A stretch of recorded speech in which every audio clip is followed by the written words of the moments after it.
Bustin' Boys, a podcast that just had to get the big salad from Taco Bell. We're one Saints fan and one Cowboys fan, one fan of who dat and one fan of that win. We're here to give weekly takes, game recaps, bad betting picks, game previews, and the occasional Seinfeld reference, as you just heard in that intro. This week we will not be giving, unfortunately, a patron blank/blank. Our last episode, which apparently was June 30th, believe it or not. It was before July 4th. I was looking. It was before July 4th. We forgot to pull two teams, so we don't have a patron blank/blank for this week. We will be back with that next week, as long as we remember. As long as we don't have sickness and work stuff. As long as we do, yeah, that's that too. So we will push forward here by simply starting the show. So I'm Paul, the Saints fan. I'm Brendan, the Cowboys fan. We are your hosts. Izzy, it's been a while. Tell them what time. Yeah, that's it. It's go time. Let's see you lift that. Mr. Mandelbaum, please. It's go time. This one's for you, Pop. It's go time. It's go time. You've been married 3 times. That's it! It's go time! It's go time. All right. Well, Brandon, we've been away for a little while. So as Brandon mentioned, we've had some sicknesses, some just scheduling things pop. Yeah, work, job duties. Yeah, mostly on Brandon's end. And then just life has happened, so we've been out for a little while. But I got the batteries recharged. We do other things. We might talk about that here in a minute. But we're back here. We're getting ramped up. We'll get to some football here shortly. I mean, we're season's not that far away, folks. Believe it or not, it's almost training camp time. It's almost training camp. I believe rookies for 4 or 5 teams reported today. So we are in that time of year. So we're excited to talk about it. But before we get into all that, let's do some housekeeping. Want to contact the show? You can do so via email, blessthemboys@gmail.com. Nobody emailed in to check in on us, Brandon. I don't think that's... Come on, Donnie. What are you doing? Letting this down. Donnie's busy too. Donnie's got... Where's the dispatch? Where's the dispatch? How are those Rockies doing? I was going to say, Donnie's got Rockies to watch. He's got, I don't know if he wants to do that. Did you hear about did you hear about the Spygate incident with the Angels had a guy who was caught spying on the Rockies and was fired. So okay. But the funny thing was somebody pointed out that this is like the second to worst kid in class copying off the guy who's also failing. He picks the wrong guy to copy off of. I don't know what you're trying to get out of that. Like, good luck, Angels. I had not heard about that. But if you do want to contact us, blessdmboyz@gmail.com. We're also on X at bless_them_boys. I'm at Paul Elliott _316. Brandon is at Ball from Grace. Okay, so it's been a while. So let's see what Blue Sky's doing now. So Blue Sky is trying to make me verify my age with my driver's license now. No. Well, sorry, Blue Sky. Yeah, I was like, okay, we're done. I'm out. We're done. That's enough of that. I mean, this podcast is only 2 years old. We'll be 2 here in a couple months. So that's I guess we'll have to. That's one segment going. We lost a segment, but oh well. So if you're watching us along here on YouTube Live, thank you so much. Go ahead and hit that subscribe button while you're here. You'll keep up with all the stuff. We try to do weekly shows. Hopefully, we usually with do. The season coming up, we will try to definitely stick to that. We'll have some watch-alongs, I'm sure, during the season. We'll figure out some games to watch along with as the season gets revved up. So we'll hope to have the folks along for that. You can also check us out streaming on Spotify and Apple. We also do post our episodes to YouTube as well. Mm-hmm.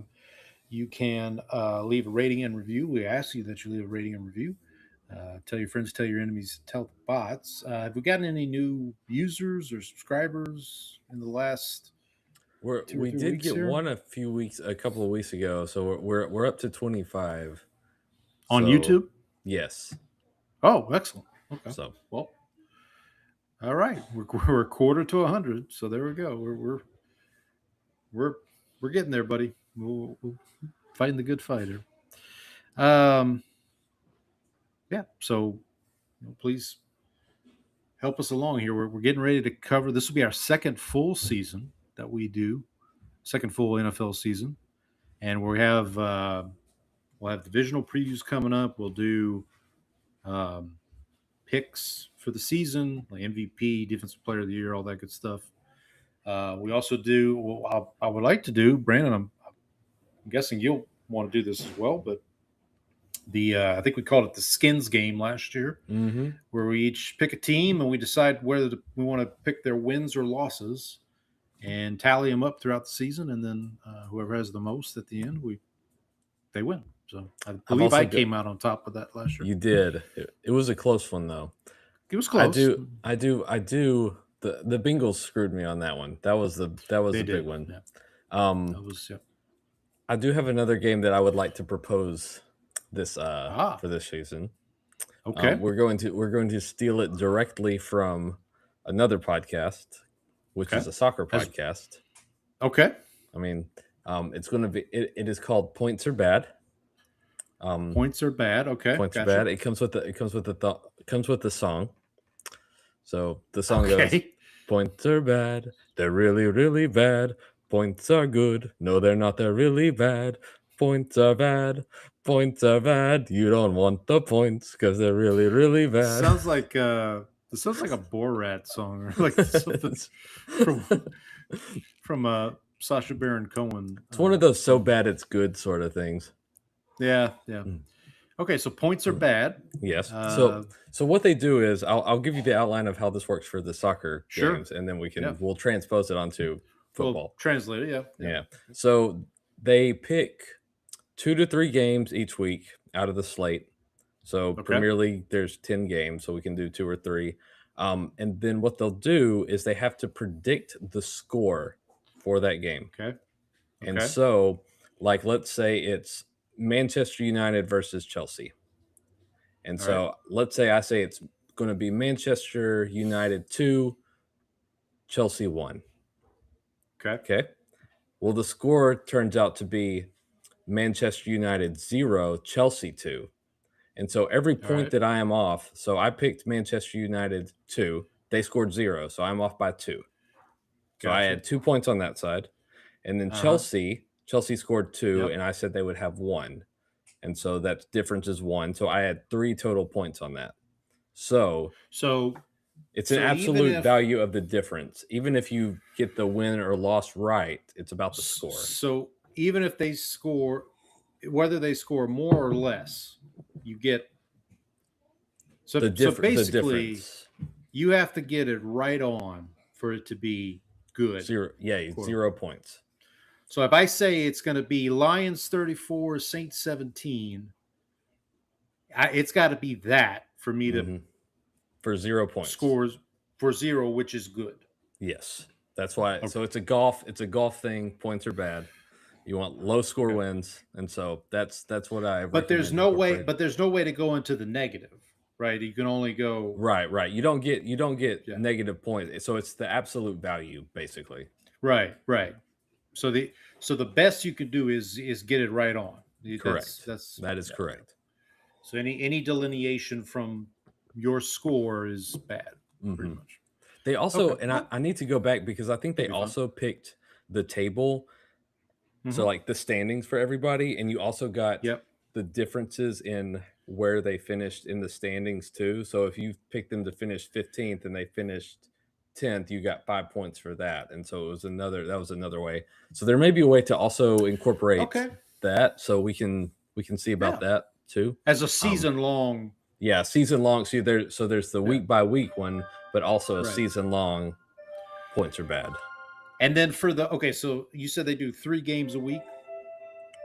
2 or 3, I Or is think. But Are they random, or are they like, okay, So I this is think a marquee game, let's do that? I think a lot of times they do, and sometimes, I mean, Yeah. obviously with soccer, they also have like the tournament, the big cup tournaments that they have. So if like there's no Right. league games on, Right. but for us that wouldn't be the case. It's just going to be like the regular So games. I would say, I would just me throwing this out there. I would Mhm. say Saints and Cowboys games are out of the question. I Okay. think we shouldn't do those at all. Okay. My initial thought is we do at least one of the primetime games. So Mhm. either Thursday night, Sunday night, or Monday night. or if it's like a Saturday special. Whatever. Right. So at least one of those. And then maybe just pick like maybe the Sunday late game.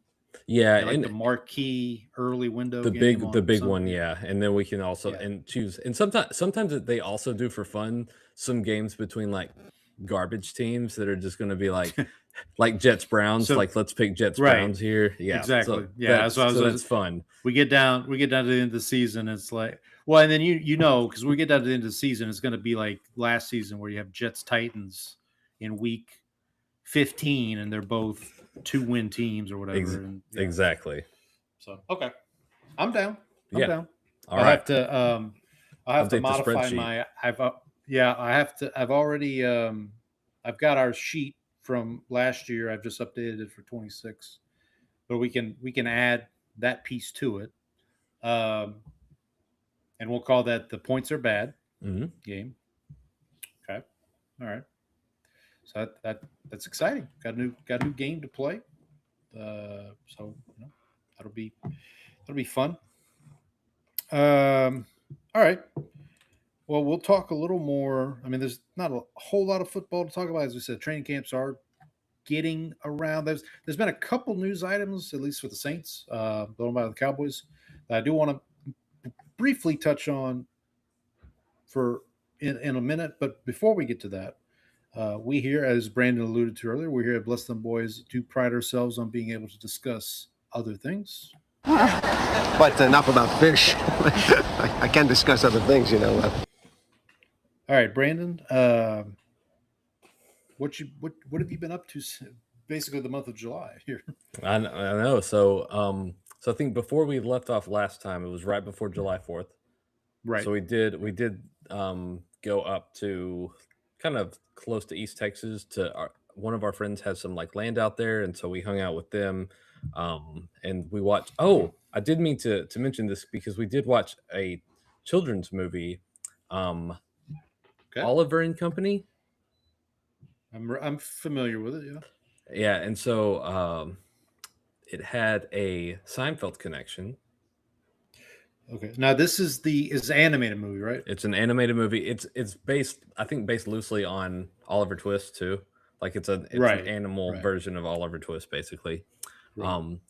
But one of the voices in it was none other than doesn't move her hands. Oh, Raquel Welch. Oh, wait. No, I got that confused. Is it Raquel Welch? I think that's No, right. oh. But I'm thinking of the other. Who's the other? It's the Molly Shannon's in that episode. No, it's one of the other Hang on. singers. Figure this out. Bette Midler? Bette Midler, that's it. Bette Midler? Yes. And so she was one of the voices. Also one of the voices which I didn't know was Billy Joel. Yeah, I'm Wasn't it? looking at it right now. Yeah. Actually had some pretty Billy big names Joel, in that movie. Dom DeLuise, Mm. Robert Loggia, Robert Loggia. Joey Lawrence of Blossom fame. Richard Mulligan, who I know from, what's it called? Empty Nest, I think was the name of the show. It was like a spinoff of Golden Girls, where he was the neighbor who's like a doctor. It's like who lived with his daughter, and yeah. But what else we got in here? Yep. Okay. Yeah. So Jonathan Brandis. Jonathan Brandis, who was he Sidekicks? Is that what I'm thinking of? No, Ladybugs. He was Ladybugs. Oh, yeah. You've seen that soccer movie? So we watched that. I did finish the Odyssey in preparation for the movie. Okay. We have tickets for Friday night. Okay, so my wife and I have tickets for Thursday. Okay. So I saw somebody on Twitter saw somebody post no spoilers for the Odyssey. Bro, you had 3,000 years to read it. Yeah, one of my the movie podcasts I listen to, they've done a couple episodes about it now, because it came out last Thursday. So they did an episode where they just kind of go through and that was the only time I'm like, go ahead, like spoil. Like, I kind of want to know what you think of this. They were ranting and raving about it. By the way, Odyssey, the fastest to 1 million logs on Letterboxd, I think, in history. Of course. I think it's like 6 days, like, because everybody's going to see it like 8 times or whatever it is. And then so I finished that, and then I also started the Aeneid, which is written by Virgil, and kind of so in case you don't know, so this is about Aeneas. Okay. And he fought. Yes. So this is about after he leaves the Cardinals, and he's trying to find his new home with the Rams, and so his agent is taking him around to New Orleans legend Aeneas Williams. By the way, he's born either in New Orleans or close to New Orleans. Did he go to anyway? Yeah, he went to Southern, I believe. Yeah, he did. Hall of Famer Aeneas Williams, by the way. Yeah, so, absolutely. So Aeneas fought on the side of the Trojans in the war, and after the city was razed by the Greeks, he set out to go, and the legend is that he left and he sailed around, and eventually he becomes the one who is the father of Rome. So he settles down in what is then known as I believe it's Italia in the books, but it's or Latium. So basically the home of the Latins, and basically he becomes the one who would, I think his children, he is like the great grandfather of Romulus, who eventually would found Rome. So got it. That's how basically. So Virgil wrote several hundred years after. So his poem was written in Latin, whereas Homer's was obviously in Greek. So this was Latin, but he was kind of the next on. But he took the legend of Troy and then kind of relates it to the founding of Rome. But also the thing is that this is where we get the most detailed version of the Trojan horse incident, because so in the Odyssey and the Iliad, so the Iliad ends before the Trojan horse ever is built, constructed. That ends with the death of Hector.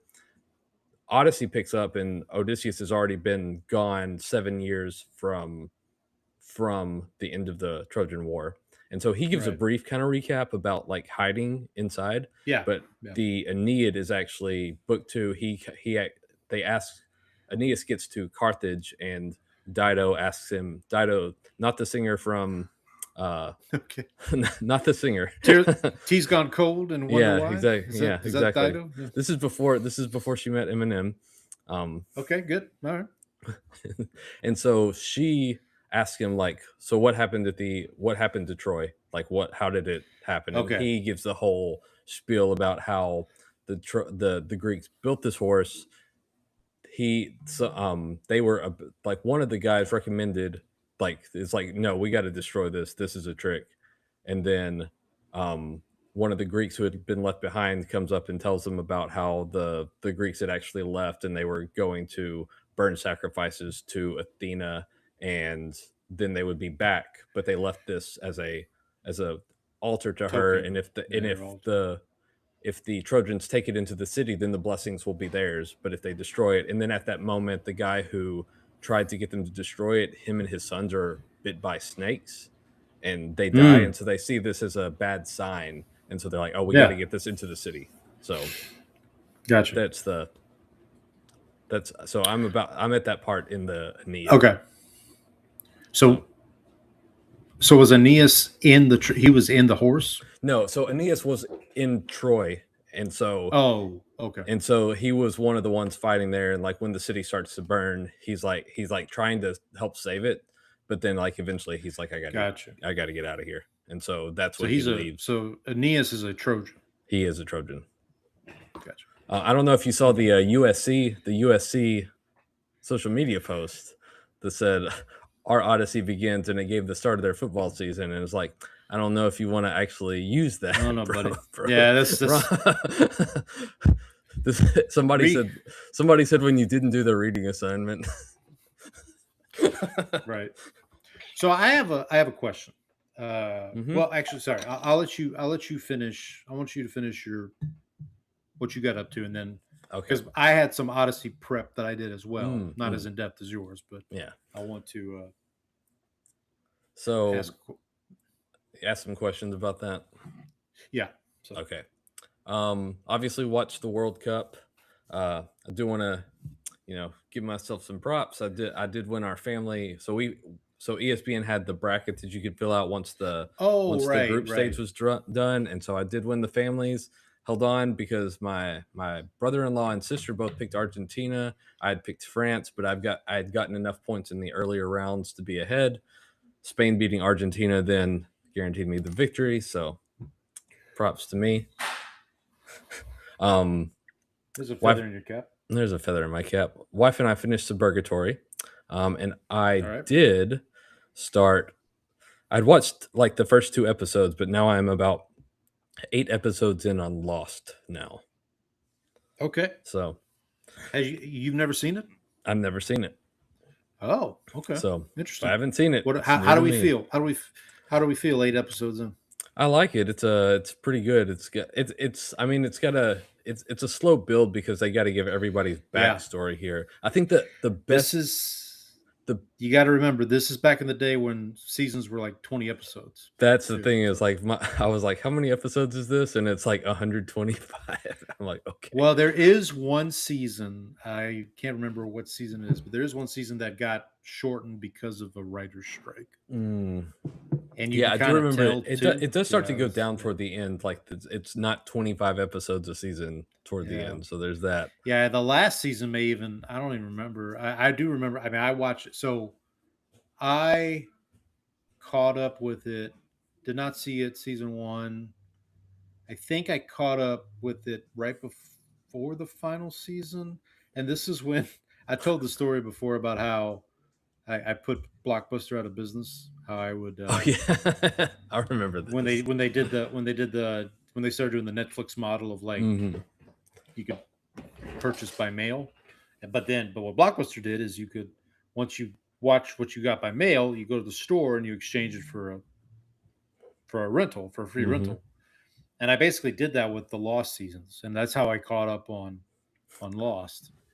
And then I remember being into it. It was one of the first shows that I remember people like really wanting to talk about. Because there's a lot of theories because there's a lot of like off screen, like you see something and then you're like, wait a second. There's a lot of interesting nods to other media, other legends of of a sort, and I always found it a good show. I thought it was good. I haven't revisited it since. I vividly remember because it was a Tuesday night show, and I want to say the final season happened right after my wife and I started dating, and we would watch Lost and then American Idol. We would like TiVo American Idol and watch Lost, and then watch that I forget what season of American Idol it was, but So that was kind of our Tuesday night ritual for a while. I really enjoy. I think the best twist that they had so far was when the guy, the bald guy, who's like the wants to hunt and everything, and he's like, Oh, yeah. and then John it shows, Locke. and he shows it shows him in a wheelchair like right before, and then you're like, whoa, what's that was like what's going on here?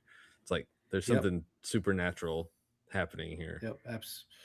Yep, and I also love one of the other things I love about the show is that each character kind of got its own episode, or every episode was like you would tell the backstory of one character. One person. Yeah, so I just got past the English rock guitar. Oh yeah, guy. You all everybody. Yeah, that guy. Yes. Yeah. And like there's so many actors in that show that pop up, and like that guy is from Lord of the Rings. That's I forget his name, but he is he one of the he plays one of the not dwarves, but one of the hobbits. Thank you. But he's not, obviously he's not Frodo and he's not Sam. He's he's one of the other one. Pippin, or I think he's Pippin. Yeah, he's either Pippin or the other guy whose name I can't remember right now. Merry? The other guy. Merry? Sure. I think that's right. But and then like Matthew Fox, this was kind of his big role. The guy who plays Jack on Lost. The woman who plays Kate, she's in the MCU now. She's Wasp in the Ant-Man. Evangeline Lilly, that's her name. She is now like it's like Ant-Man and the Wasp. She's Wasp. That's nice. Yeah. Good for her. Yeah. You gotta get paid, but so. And then the other thing I did, so I don't know if we had Prime Days before our last episode, but I don't think so. No. I did order something that was on sale. It's a sweater. There was no red dot on it though. Okay. It's a cashmere sweater, so I got a good deal.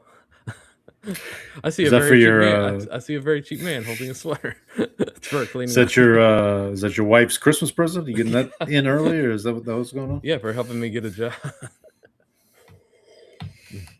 Oh man. Oh, and last thing is this last weekend, my oldest and I, for her podcast, we did a World Cup special.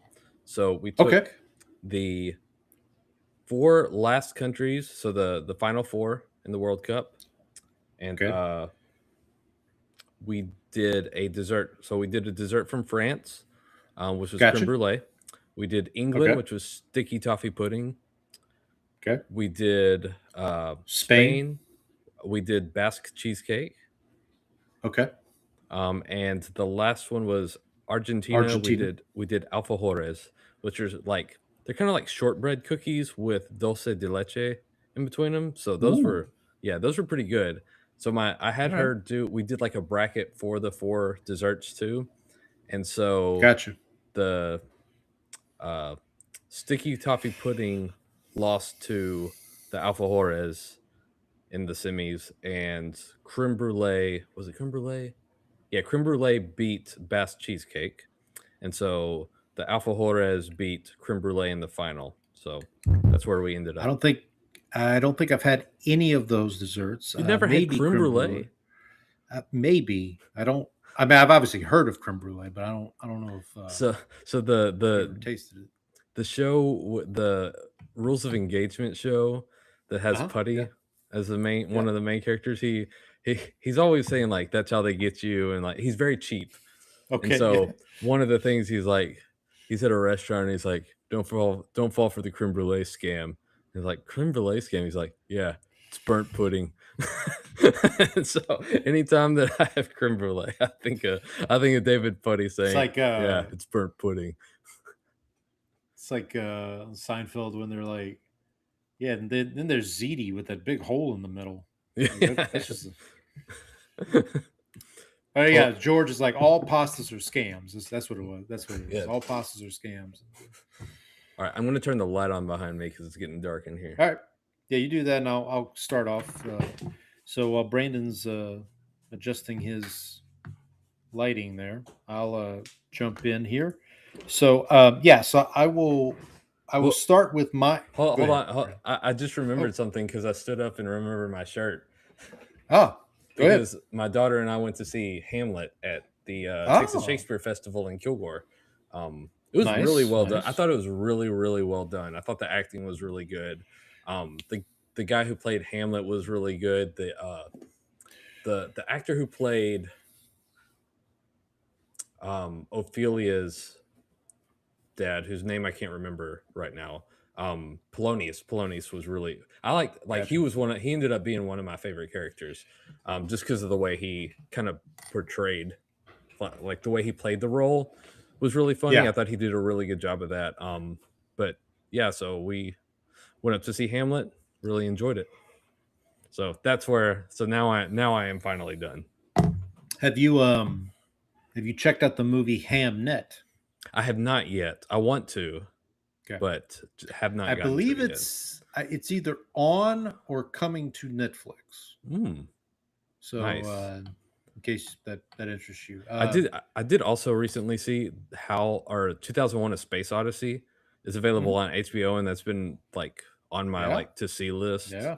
for a while. So I watched it. A couple months ago. A Space Odyssey would have been another one. That. Mm. Yeah. All right, so I will jump in here. So I will start with my Odyssey prep, as it were. So unlike my colleague here who read the books, I watched some movies. Okay, George. 90 pages. So the obvious one I watched was Troy, which is obviously the prequel to the Odyssey. Is that fair to say? It was a different interpretation.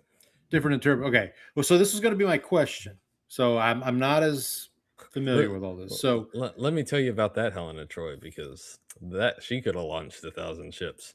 Tell you what. Girl, that's a hell of a pick. You use that pickup line in college? Hey, your name Helena Troy, because you could have launched 1,000 ships. That one's for free, folks. There we go. It's a free. If you use that and it works, please let us know. Oh man, that just reminded me. And if it doesn't, I love a good I love a really good bad pickup line. Like, yeah. Girl, you into antiques? Because I got some junk that hasn't been touched in years. Let's before we get any further afield. Before we dig our hole any further. So here's my question. So Agamemnon's brother, Menelaus. Thank you. So in Troy, Menelaus is played by a wonderful actor, Brendan Gleeson. I think it's Brendan Gleeson. And in the movie Troy, Menelaus is killed by Hector because Menelaus is fighting with Achilles. His name there. No. Who steals Helena Troy? Who? Paris. Paris.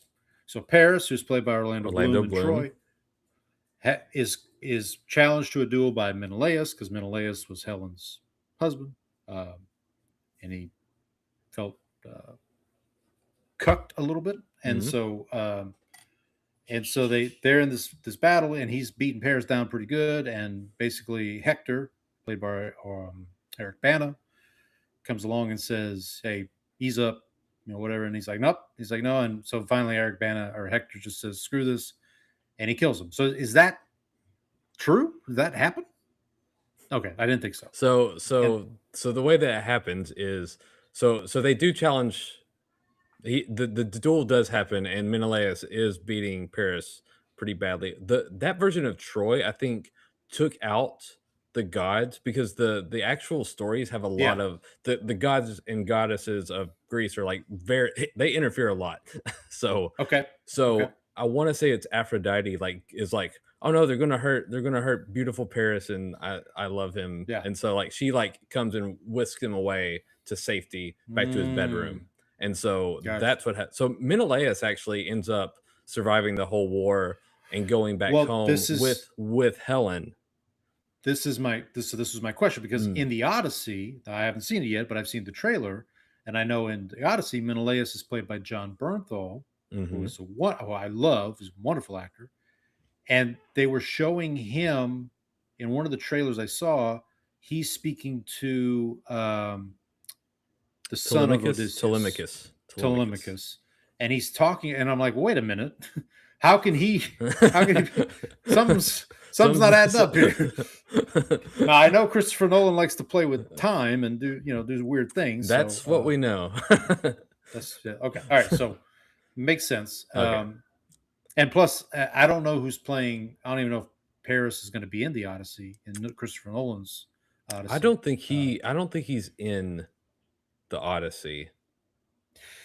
I don't in the think book, he in doesn't the poem, right, and he doesn't. I don't think he doesn't die in the Iliad either. So I don't remember Hector's death is like a big event in the Odyssey, or in the Iliad. Hector is killed by Achilles, right? Correct. And then is it Paris that shoots the arrow into Achilles's? So that doesn't actually Achilles? happen on screen, Oh, okay. and so basically it's like the Iliad ends with Achilles talking to Hector's dad, and kind of like them kind of talking about how war sucks. Okay. And then the Odyssey picks up like way after, and so there's no like on screen death for Yeah, I got you. yeah, it doesn't Okay. So you're telling me Hollywood has lied to me once again. Once again. Now I will say I had not seen Troy in quite a few years, probably since college. I think I saw it in theaters, and I don't think I've seen it since, to be honest. It's got its merits. I think Brad Pitt's performance. He was really good. I do particularly good. remember that. Yes. They use him very well. He's almost like the shark in Jaws. Like he's not in it a lot, but when he shows up, it's like, okay, now things about to get serious here. Yeah, so that's kind of what happens in the Iliad, is like he basically, so Hector takes away one of his like women. He like steals her. He's like, I want her, so she's mine now. And so Achilles is like, okay, Right. you've like violated the terms, like we're on the same side, and you have basically like, and so he goes off to just like, I'm not dealing with you, and I will not fight for Right. you. And then So in Troy, it's Hector kills his cousin by accident because he thinks he's killing Achilles. yes, so that's Because Patroclus. Patroclus, yes. Yes. So does that actually happen? Yes. Like, So okay, Achilles okay. gives Patroclus his armor and like go fight, but don't go too far. Patroclus doesn't Okay. listen and goes too far, and then Hector turns Got and it. kills him, thinking that it is Achilles. Is Achilles, yeah. Yeah, and I think Patroclus is like something happened with his home, and he was sent away to live with Achilles, and With so they were Achilles, raised yeah. kind of in the same house as like kind of like brothers, basically. And so Gotcha. Yeah. that's the way I read it. at Now, least. the other part of this that you just remind me. So in Troy, Helen of Troy's sister, Clytemnestra, yes, I think close enough. yeah, something. She's played by Rose Byrne, and this is like Rose Byrne's like one of her first big roles. Oh, I loved Rose Byrne. And now in Troy, what they depict is that she goes to the Greeks, right? Because Achilles is a Greek, right? Okay. Make sure I don't want to get my Greeks and Trojans mixed up. She goes basically to Achilles and is like, "Look, stop that! Like this is insanity. Like why are we like fighting?" And then she falls in with Achilles, basically. So you have a Brad Pitt, Rose Byrne love scene, and yada yada. So love me some Rose Byrne. Yep. No, Rose Byrne's fantastic. she have a new movie? I think she has a new movie coming out soon. I think I saw a trailer for it, or I heard tale of it. Okay, I don't I remember what think it I'm was about. still thinking of the last one that she did. There was If I Had legs, that I'd was kick it. you. Yeah, that one. Yeah, yeah. She was nominated for an Oscar, and if it wasn't for Jessie Buckley and Hamlet, she might have won. Yeah. So okay. So I watched Troy as kind of a primer, and I wanted to watch it to kind of get. I figured there was going to be some inconsistent, but I, get a lay of the land, as it were. And then I figured with your help, I could kind of.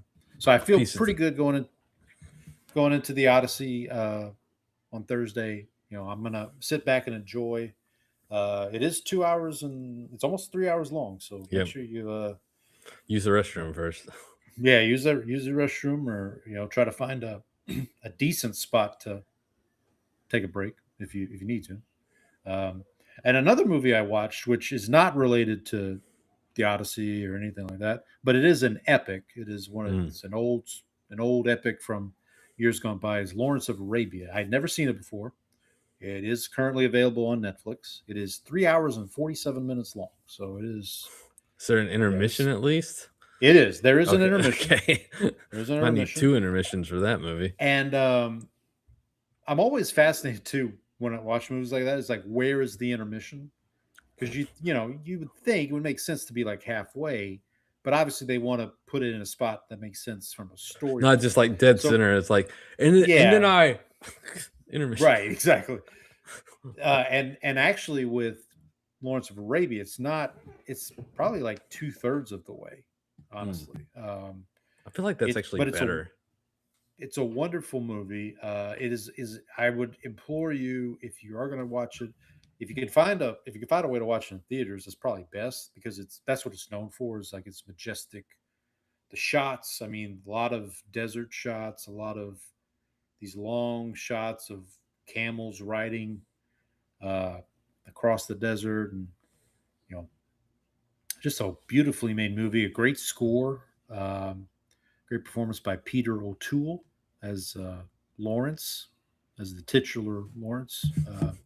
Basically, he is an English. Yeah, right. It's this titular Tell me more about this. Tell me more about this. But he plays an English major, I believe, who is basically sent to Arabia to rally the warring Arab troops against the Turks. So it's like World War I.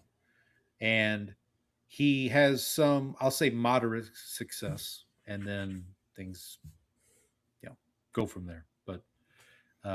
But basically the Arabs kind of adopt him as one of their own. So it's one of those stories of fish out of water kind of. But I will say too, for an almost 4-hour movie, it moves pretty quickly. The pace doesn't slow down too much. 4 hours, it would have to move very, very quickly. Practically spinning. That's a lot of yearning. She'd have to be very vibrant. Practically spinning. And then before I get to update on the Denzel challenge, I will mention I did watch a 2026 release, Backrooms. What is that available on? I want to see like VOD. So if you have, like, you could rent it on Prime, or you can rent it on. I rented it on Fandango at home. I think Apple TV has it as well. $20 you can rent it. I found it very interesting. It is directed by it was a 20-year-old director, Kane Parsons, who started as like a YouTube guy, like a lot of these directors are now. He just started making stuff on YouTube, and eventually he came up with this idea for a Backrooms series. Basically, the movie is about a furniture store owner, played by Chiwetel Ejiofor. Folks might know from the. I know him best from like the Doctor Strange movies, but he also was in 12 Years a Slave. He was the main character there. and he discovers a portal in his furniture store to the back rooms. And but what he discovers is like there's something very odd about these back rooms. Like there's things are places that they maybe shouldn't be. Like there's maybe varying levels of phenomena going on. And he is in therapy, and his therapist is played by Renata Rinsva. Uh, butchered that name, but she recently was nominated for Sentimental Value. She's a very good actress, and so Chiwetel Ejiofor's character goes missing basically, and so Renata Rinsby goes to find him. Shows up at the store, and then she ends up in the back rooms, and then hijinks ensue basically. So do they have any of those like Scooby-Doo things where they're like running chasing? No, it's nothing like that. That would be fun. It is very creepy. The I will say the opening like 5 minutes of the movie is kind of Blair Witch style handheld cam footage of like somebody going through the back rooms, but you don't see the person holding the camera, obviously, and there's nobody that they're following. They're just like, well, what's going on? Like, what do I hear? And then like, it's like that very herky-jerky, shaky camera stuff. So I would recommend checking it out if you're a fan of like sci-fi and horror to a certain extent. I need to watch that and Obsession and Undertone, like the three that I like. Now, Obsession is on Peacock. If you have Peacock, I don't have Peacock right now. Okay, well, I was gonna say it just came to Peacock last week. So I also rented Obsession. I think we talked about it on the show, but I would rate Obsession a little above Backrooms personally. Okay. So have you seen Undertone? Because that one's on HBO Max, so I will be able to actually watch that one. So I thought you saw that one. No, you saw Hokum. Hokum, yes, I did see Hokum. You saw Hokum. I wanted to see Undertone, but like that was like one I could never like find time to go see. Right. I need to see both of those still. But Backrooms is very good, and that kind of leads me into the Denzel challenge. So I know it's been a couple weeks, so I believe when we left off, we had completed week 28, and I don't remember off the top of my head, and I don't have it here. So I have what I watched. I have week 27, 99 minutes and under was Unstoppable. Okay, and then that's it. Yes, so you don't have week 28. Okay. So give me a second. Let me pull that up. But you're still going. You haven't had any bumps. Still going. Yep, still going. Nope, no bumps. No bumps. So I know week 28 was taking of Pelham 1, 2, 3, but I don't remember the prompt. So just give me a second here. Actually, why am I doing that? Let me do it this way.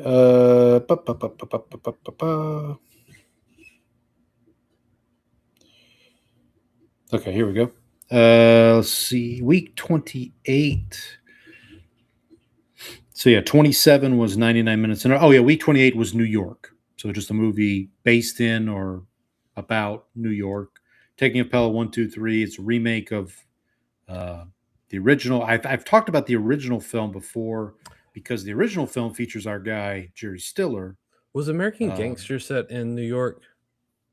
Yeah, it was. Okay. It was but it was one of those things where I kind of manifested Taking of Pelham 1, 2, 3 because it's directed by the late great Tony Scott, and I'm very close to finishing all of his movies. So I was kind of hoping, and this was one that I needed to kind of check off the list. So, I did that with Taking of Pelham 1, 2, 3. It's fine. Denzel gives a fine performance. John Travolta's he's the bad guy in the movie, and it's like that period of time where Travolta was just not great. Like, was it around the same time where he did Battlefield?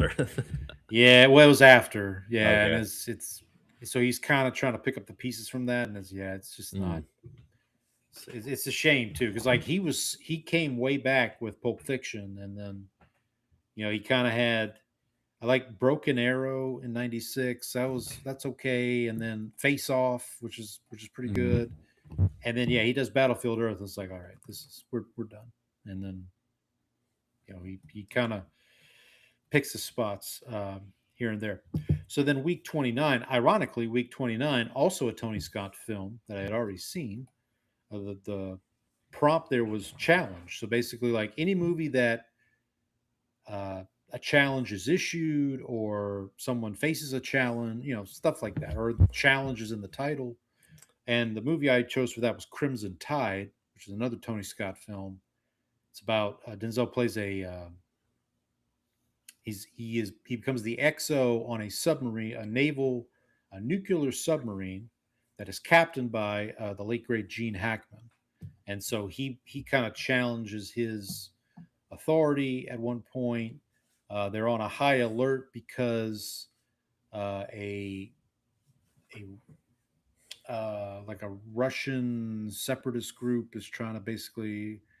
This is a Tom Clancy novel, I believe, is the basis for this. That sounds right. Yeah, but this actually has a Or maybe Seinfeld connection. Maybe I'm thinking of Hunt for Red October. You might be thinking of Hunt for October. That's a Jack Ryan novel or a Jack Ryan movie.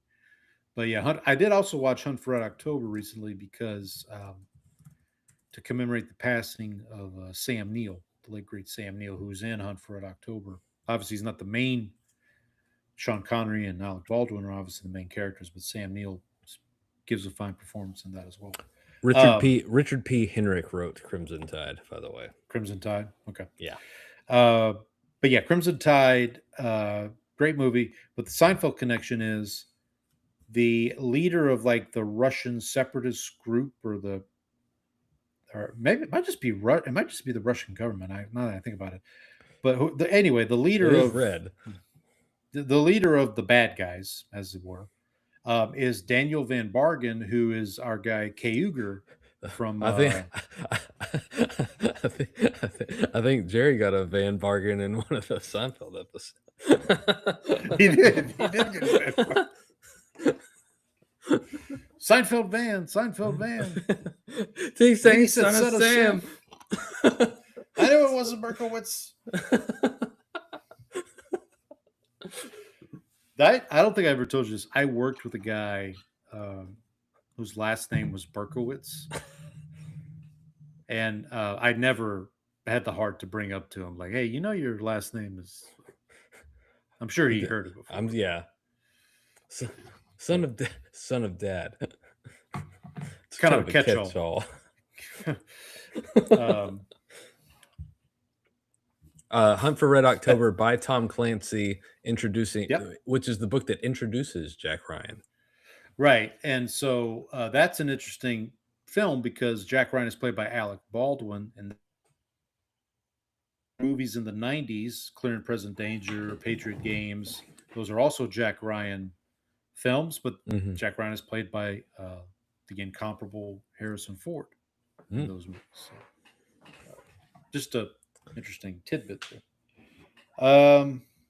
So for this week, we are on week 30. Now, I have not watched the movie for week 30 as of yet, but the prompt this week is debuts, and this ties into Backrooms because Backrooms is a directorial debut for Kane Parsons, this young 20-year-old YouTuber.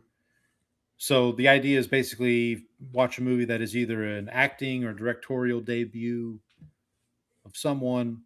So for me, the movie I am going to be watching is the directorial debut of Mr. Denzel Washington, which is Antwone Fisher. Denzel Washington has directed as of this date, he's directed 4 films. Antwone Fisher was the first. The Great Debaters, which I have yet to watch.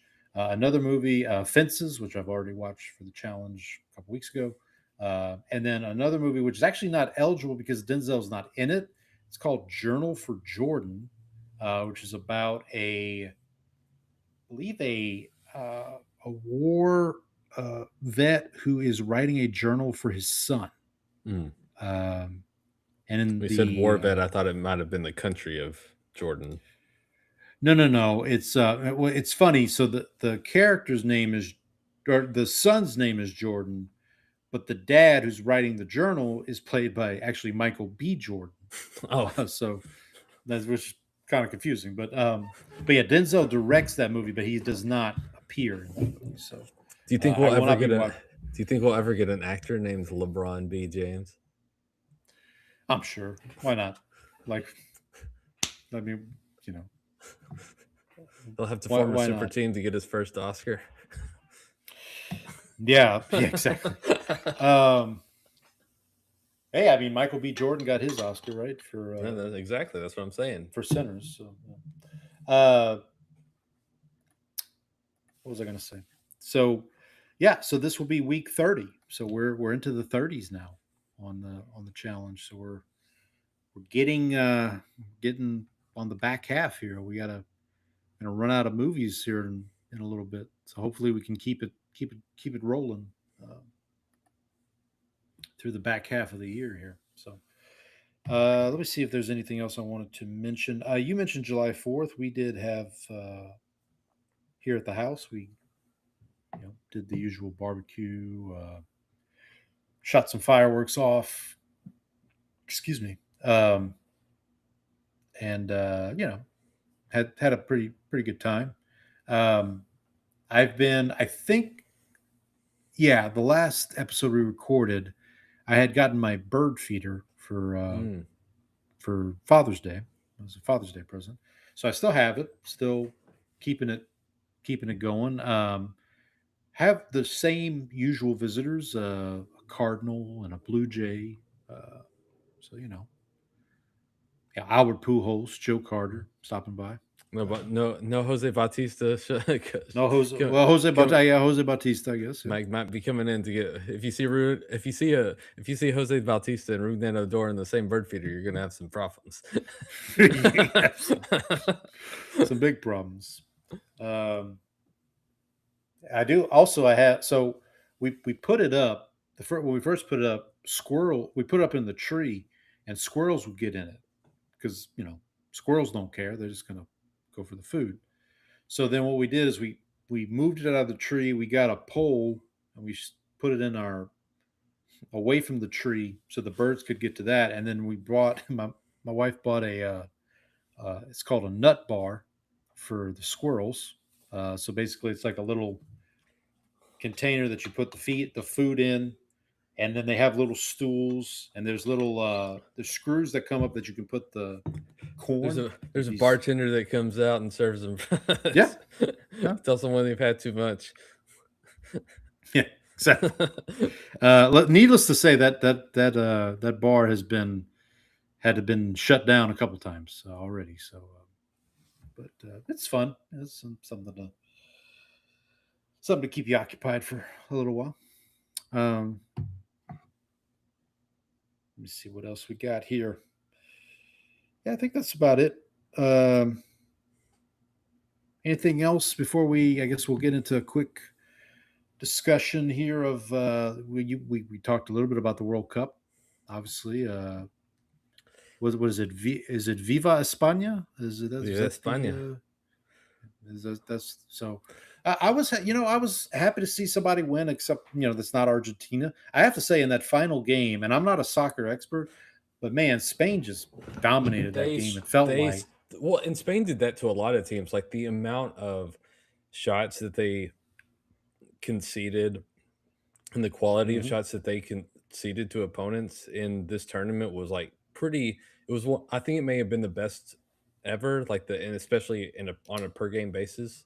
Like they choked the life out of the French attack, which I didn't think anybody was going to be able to like suffocate that offense. On the other side of the bracket, I will say so England does this thing, and they've done it under two different coaches now. Okay. Where I was going to ask you about this. Yeah. So they get up 1-0, and then what do? Is like they play prevent. This is the soccer version of prevent defense, which is park the bus. So they went from attacking and on the front foot to basically just like we're just going to sit back and let you have the ball, and we're not going to try to get forward, and we're not going to try to score any more goals, and we're going to take all our offensive players off and put defensive players on. And so they basically just like let Argentina come back, playing not to lose. They're playing not to Exactly. lose. Yeah. which with the best with what might be the best player of all time is probably a pretty stupid way to play.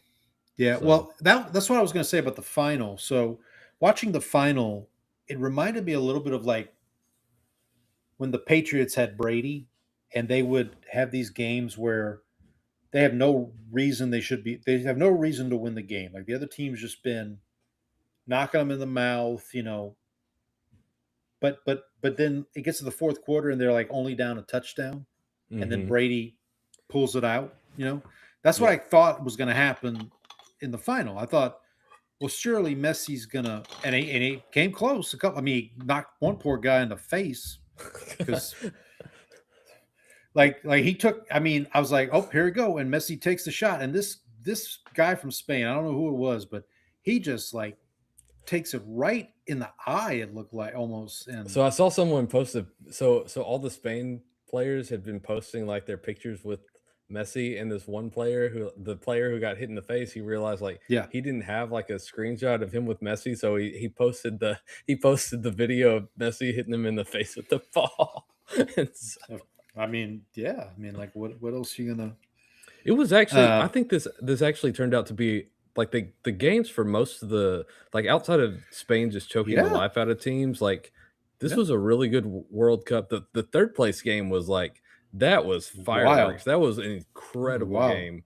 And like for a while I thought France was going to end up pulling the comeback, but like Yeah. England got just enough to So pull them off. So I have a couple follow-up questions. I Okay. feel like this happens every 4 years, right? You have the World Cup, soccer maybe gets, and especially this year because it's in America, Mhm. people maybe get a little. They're like, "Oh, this is a cool sport," and maybe what do I watch next? So obviously, Premier League, is that starting up soon? Like what's So the from Premier your League, I think knowledge? the Premier League is less than a month away now, so they will start. Okay. I don't have the exact date, but it's around August 15th. It's mid-August, and so they will be kicking off very soon. And I will say, Okay. I think that from a combination of the fact, so since the World Cup was over here like happening in America, but also Yeah. like the time zone. Usually, when you're watching the World Cup, a lot of them it's either super early or super Or late at super night, like late, the yeah. Olympics. And so I think that also helped. The fact that the American team actually like played really well was part of it too. And so I think there is more interest. I think this will be Yeah. a little bit more And of I- a spark than other years. Mhm. And I And for think what it's worth, Spain did come from America's side of the bracket. Like Mhm. if the U.S. had beaten Belgium, they would have played Spain next. That would have Correct. been so. Not saying they would have had any better luck. than R- Belgium would, right. but,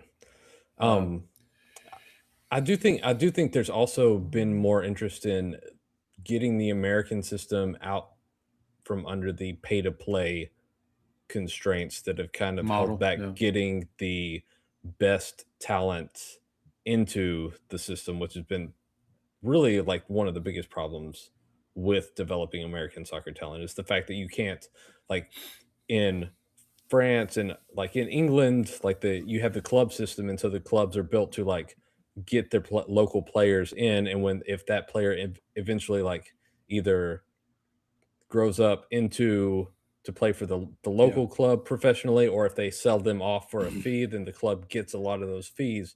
That doesn't happen over here. France also has like a very structured system and a centralized place where they bring in their like top players to train them specifically technically, so you get like the best players in around the country coming together to learn together, play together, and become technically Yeah. gifted. And so Yeah. that's what I'm hoping for, is because it would be nice for us to be like like we are in most other sports, is a men's soccer. Because I mean, obviously, because we actually like the U.S. is one of the more forward countries on women's sports, and that we've like Yeah. Yeah. so that's one of the good things about that. But if we could like get our men's team to where they are actually somewhere along there, that would be nice. I'll also mention, I don't know if you caught the halftime show of the finals, but our guy Ted Lasso and Coach Beard were there. I did. I Bringing managed out- to. I managed to miss the halftime show. I was Not interested. no. Well, I was indisposed. We'll say. Gotcha. So. Fair enough. Speaking of Ted Lasso, I believe the new season is coming out here first week of August. I think is we've got correspond with the Premier League season. Perfect. There you go. That's probably what it is. Then- I think August 4th is the first episode. Yeah, I'm gonna wait for it to to all come out and then binge it. that's my Yeah. plan. I did see also Hannah Waddingham, who plays Rebecca in Ted She's Lasso. She got has a a movie a new coming- show. Well, it's a Show coming show. out, okay. So I thought it was a movie at first too. Okay, I but did then see apparently her. it's a show. Ride or Die, I believe it's called. Mhm. With I think they is advertised for Octavia that during the World Spencer? Cup final, right? Like it. I'm sure they did. Yeah. Is it Octavia Spencer? Is the co-host or the co-host, the co-star? Mm. Let me see. Ride or Die. Yeah, Octavia Spencer. So they're friends of 20 years, and it turns out Hannah Waddingham's an assassin. And Octavia Spencer didn't know this, and so yeah, you go from there. Mm. It's kind of like Mr. and Mrs. Smith, but Only they're- one of them is a. only one of them, and they're friends. They're Mm. not. There's no romantic So as far as yeah, we Hannah know. Hannah Waddingham as an assassin makes sense. Like that's good casting. She seems very tall. Is she tall? She looks. Tall. She yes, I believe she is. Yeah. George, she's definitely George's type. Mm. We'll put it like that. She's definitely George's type. He dropped this. Yeah. Well, what was? Oh, so the other thing I wanted to ask you about coming off of the World Cup, there was a little bit of talk. So you mentioned the third place game and how exciting it was. Mm-hmm. There was like some talk on Twitter, and this is not going to go anywhere, but I just wanted to bring it up.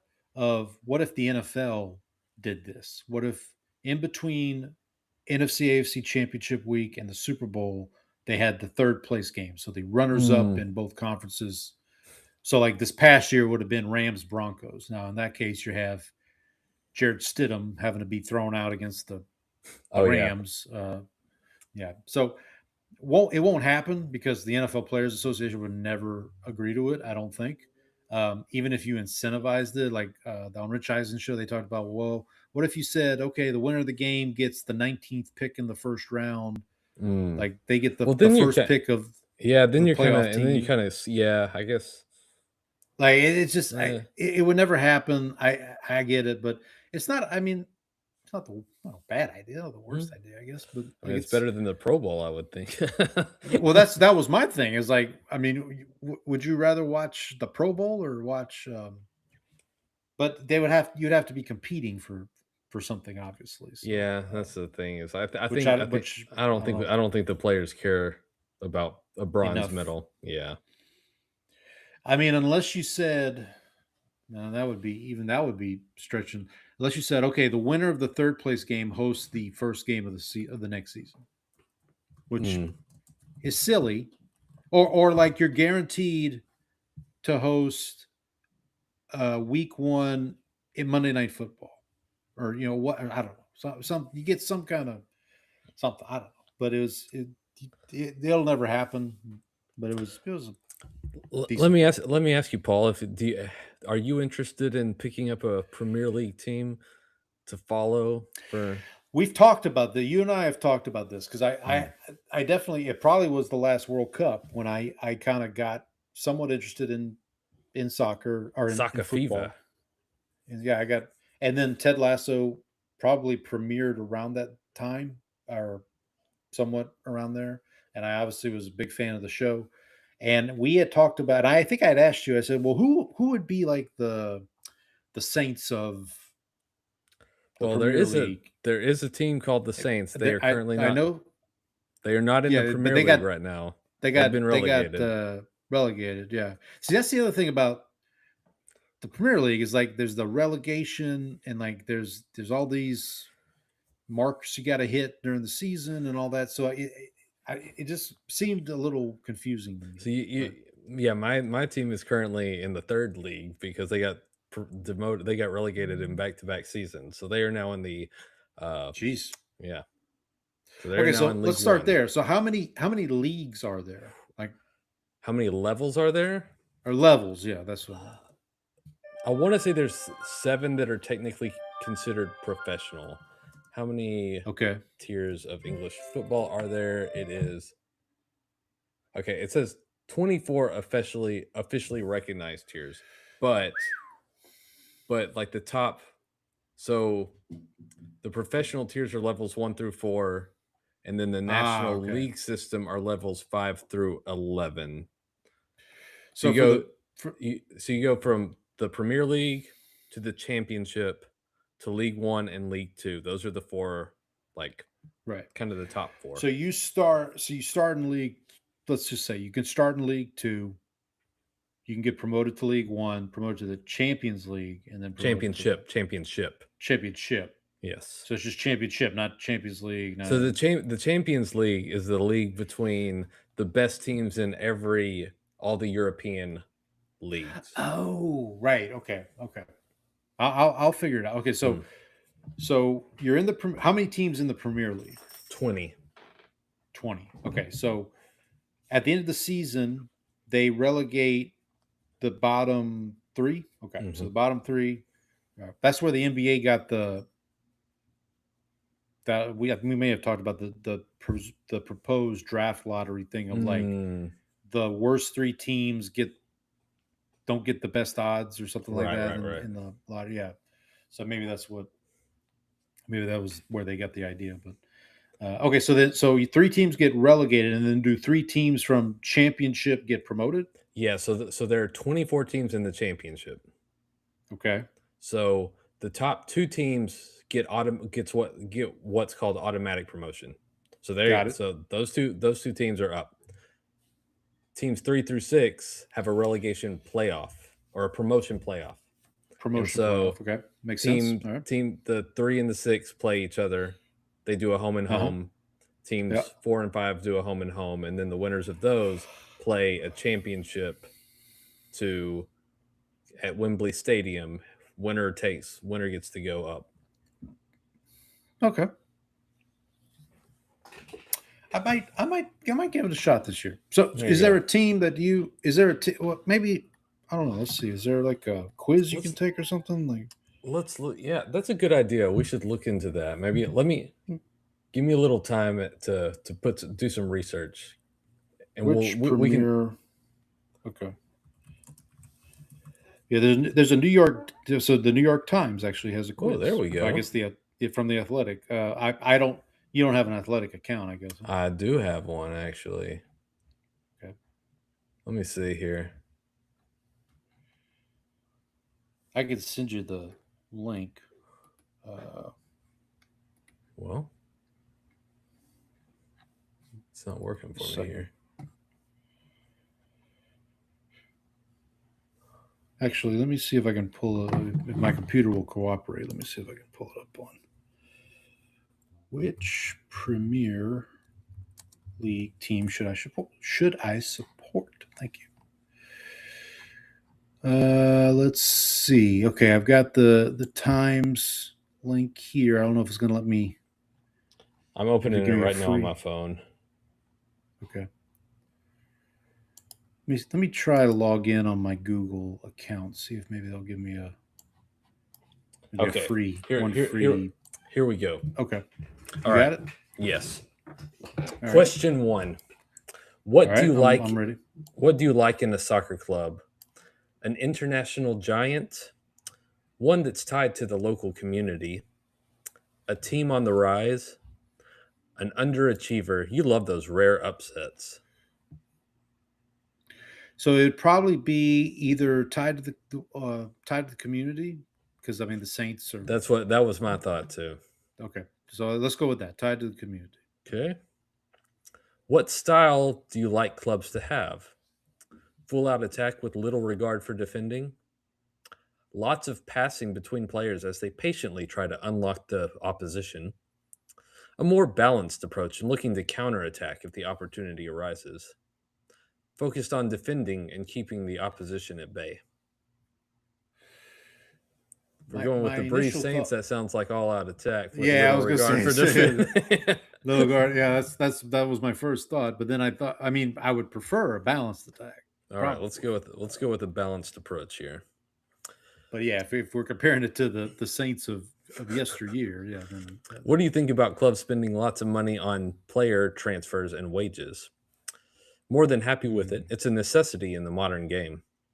Fine with it, but ideally some academy players are used too. Don't like it, but accept it's part of the modern game. Can't stand it. Clubs should totally be focused on using homegrown talent. So when so the academy players that they reference, so that's like their draft picks. Yeah, Like that's kind of their that's the kind of Yes, I would probably go with that second one. Where use it if you have to, but like ideally, you'd have okay. some a youth kind of a minor league system that helps you out, I guess. All right, what part of sport gives you the most enjoyment? Your team winning, that's all that matters. The collective joy victory brings, the incredible drama it can conjure up, or D, upset victories. Ooh, that's a good one. I guess probably upset victories. I mean, Okay. because I definitely took pleasure in like people. I take pleasure in when people, don't count the Saints out. Well, I say that like I never pick them myself, but I mean, like I love when I'm wrong.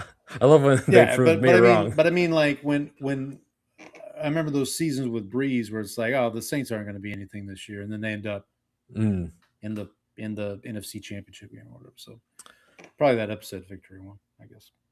All right, favorite colors: blazingly bright, stand out but a little more understated, white or black. The more basic, the better. A mixture of all the above. The busier, the better. What was the second one? Like Stand out, but a little more understated. probably that. Okay. I mean, because like the Saints are unique. It stands out, but it's it's black and gold. It's not too loud. Not showing off. Yeah. Not showing off. Meaty Right part in of the that curve. Meaty part of the curve. All right, here we go. How important is a club winning trophies to you? It's all that matters. It's important for sure, but not the be all end all. It's a nice bonus, but doesn't change much for you. It doesn't matter. Football is all about collective enjoyment. I mean, so I would say it matters.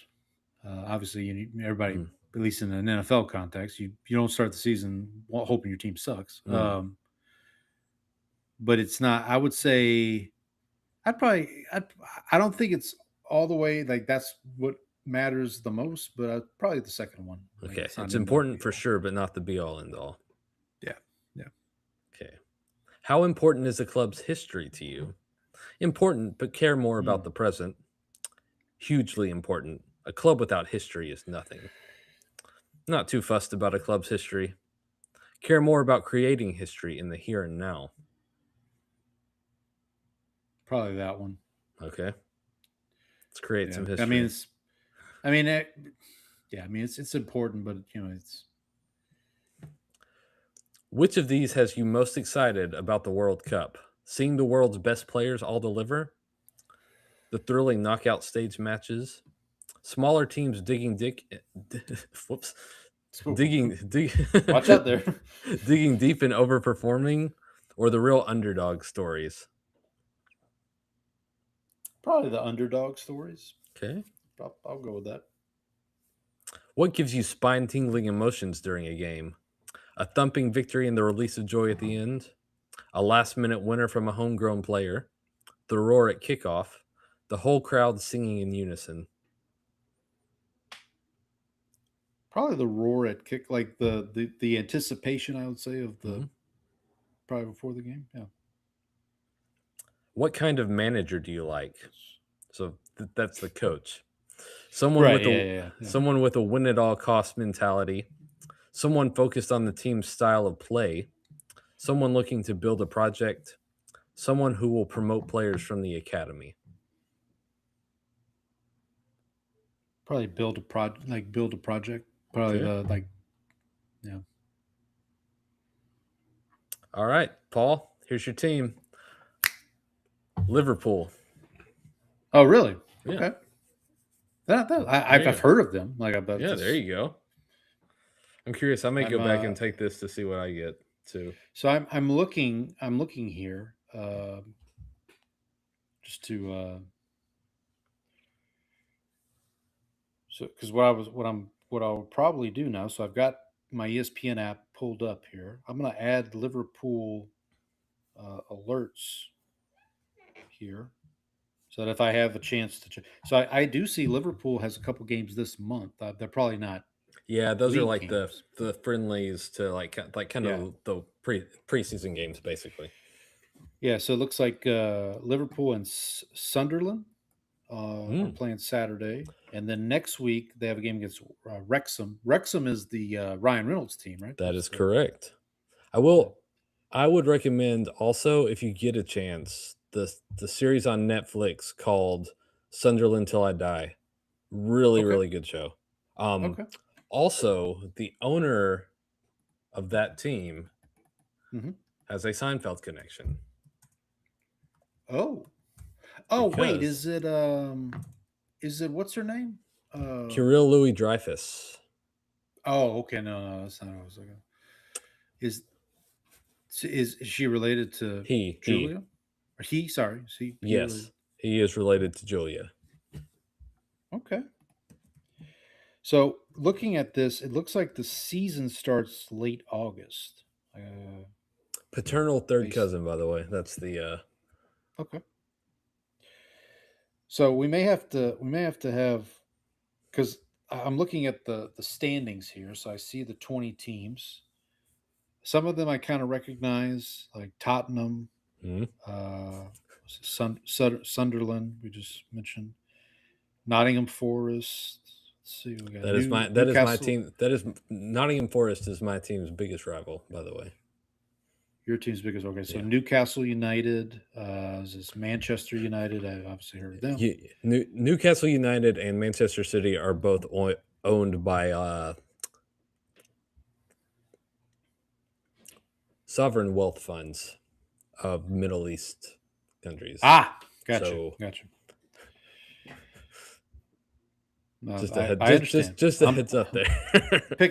I'm picking up what you're putting down. It would be nice if Erling Haaland actually played for somebody other than Man City, because he is a lot of fun. Right. That's the big Swedish guy, right? That's Norwegian, I'm sorry, Norwegian. My apologies. The Viking. Yeah. correct. See, is the Ipswich Town? Yeah, I think they were just promoted recently. Okay. They are a very, very small club. We got Hull City. Fulham. Is it Fulham? Fulham. Okay. We've got Everton. What we got here? Crystal Palace. Sounds like a great place to eat. So Crystal Palace, if you want a team with the Ted Lasso connection, Crystal Palace would be the way to go. Because Richmond FC uses their grounds, their colors too.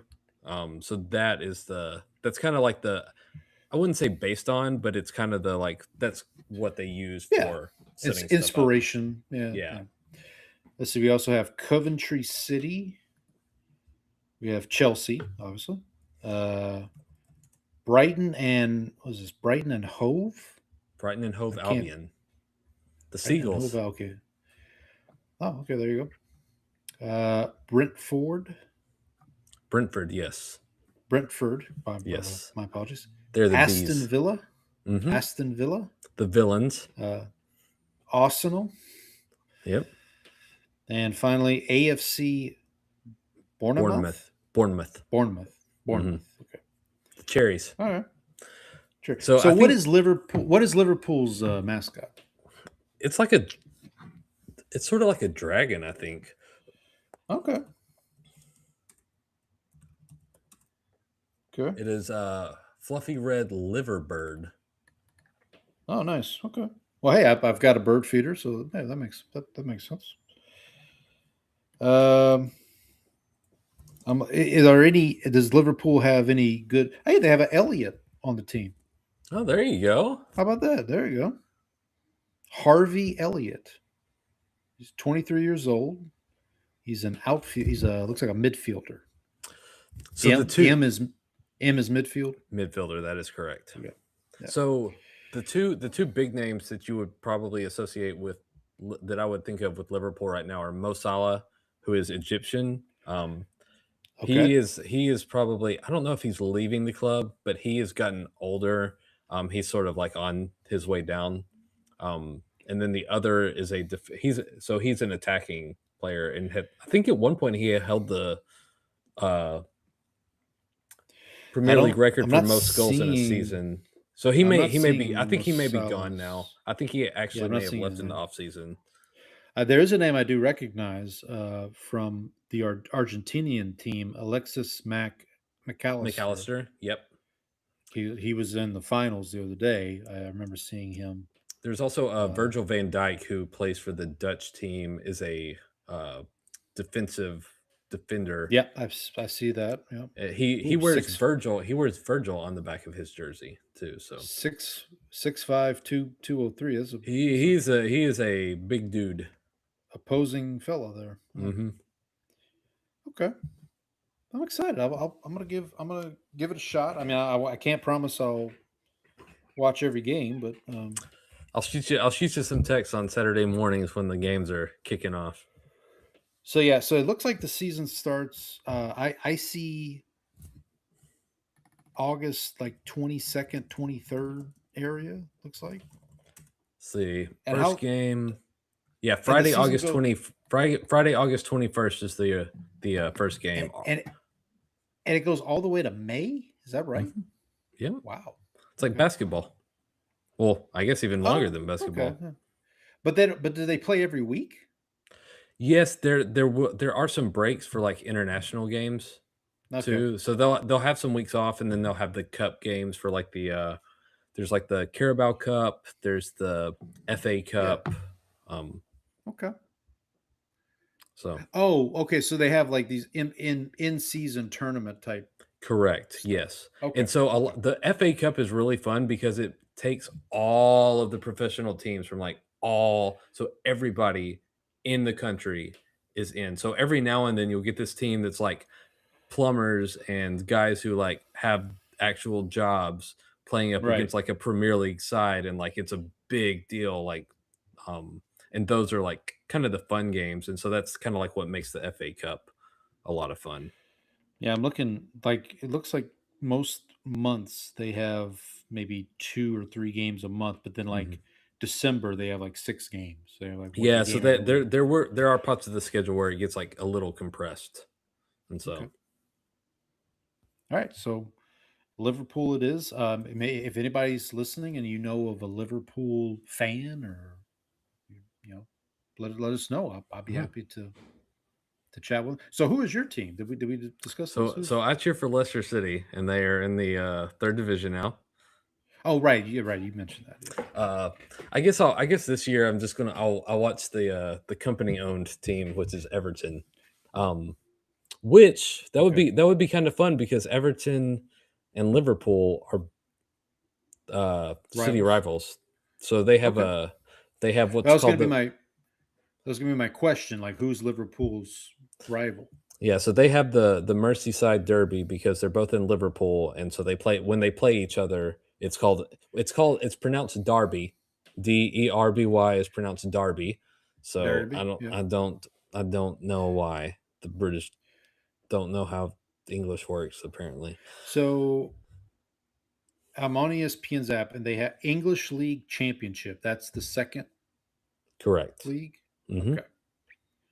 and they've got but that's not where Leicester City is. Leicester. Leicester City, excuse me. Yeah. They're one more. You gotta go one. You gotta go one. Gotta step go down. one. Keep going. One more down. Keep scrolling. Where?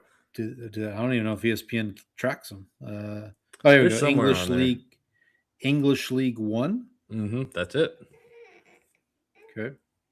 And then English League Two, obviously. Okay. And then, man, they got. I'm looking at all these. I'm just in awe of all the soccer leagues around. I mean, they've got, and I mean, because you've got obviously. We got in South Sheffield. We got America. Sheffield Wednesday in here. Okay. So here are the teams for League One. So you got AFC Wimbledon, Okay. Barnsley, Okay. Blackpool, Bradford Okay. City, Okay. Bromley, Mm-hmm. Burton Albion, Cambridge United, Doncaster Rovers, Yep. Huddersfield Town, Leicester City, Leyton Orient, Luton Town, Mansfield Town, MK Dons, which is a fake team, Notts County. Okay. I'm gonna have to look it up, but they like are like an actual fake team. Is it like what's that? What was that team that got exposed? They were playing high school kids. Oh, I but they know were what you're all, like, talking about. They were all like 40-year-old men. No, there's like, Yeah. Isn't it Bishop Sycamore? was it Bishop's? Yeah, Bishop Sycamore, I think was the name of it. Yeah, so got MK exposed and, Dons.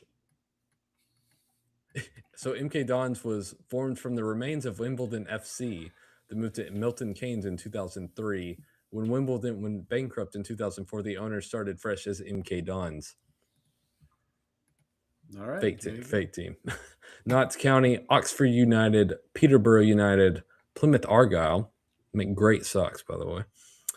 I Red- bet they do, yeah. Reading, Sheffield Wednesday, Okay.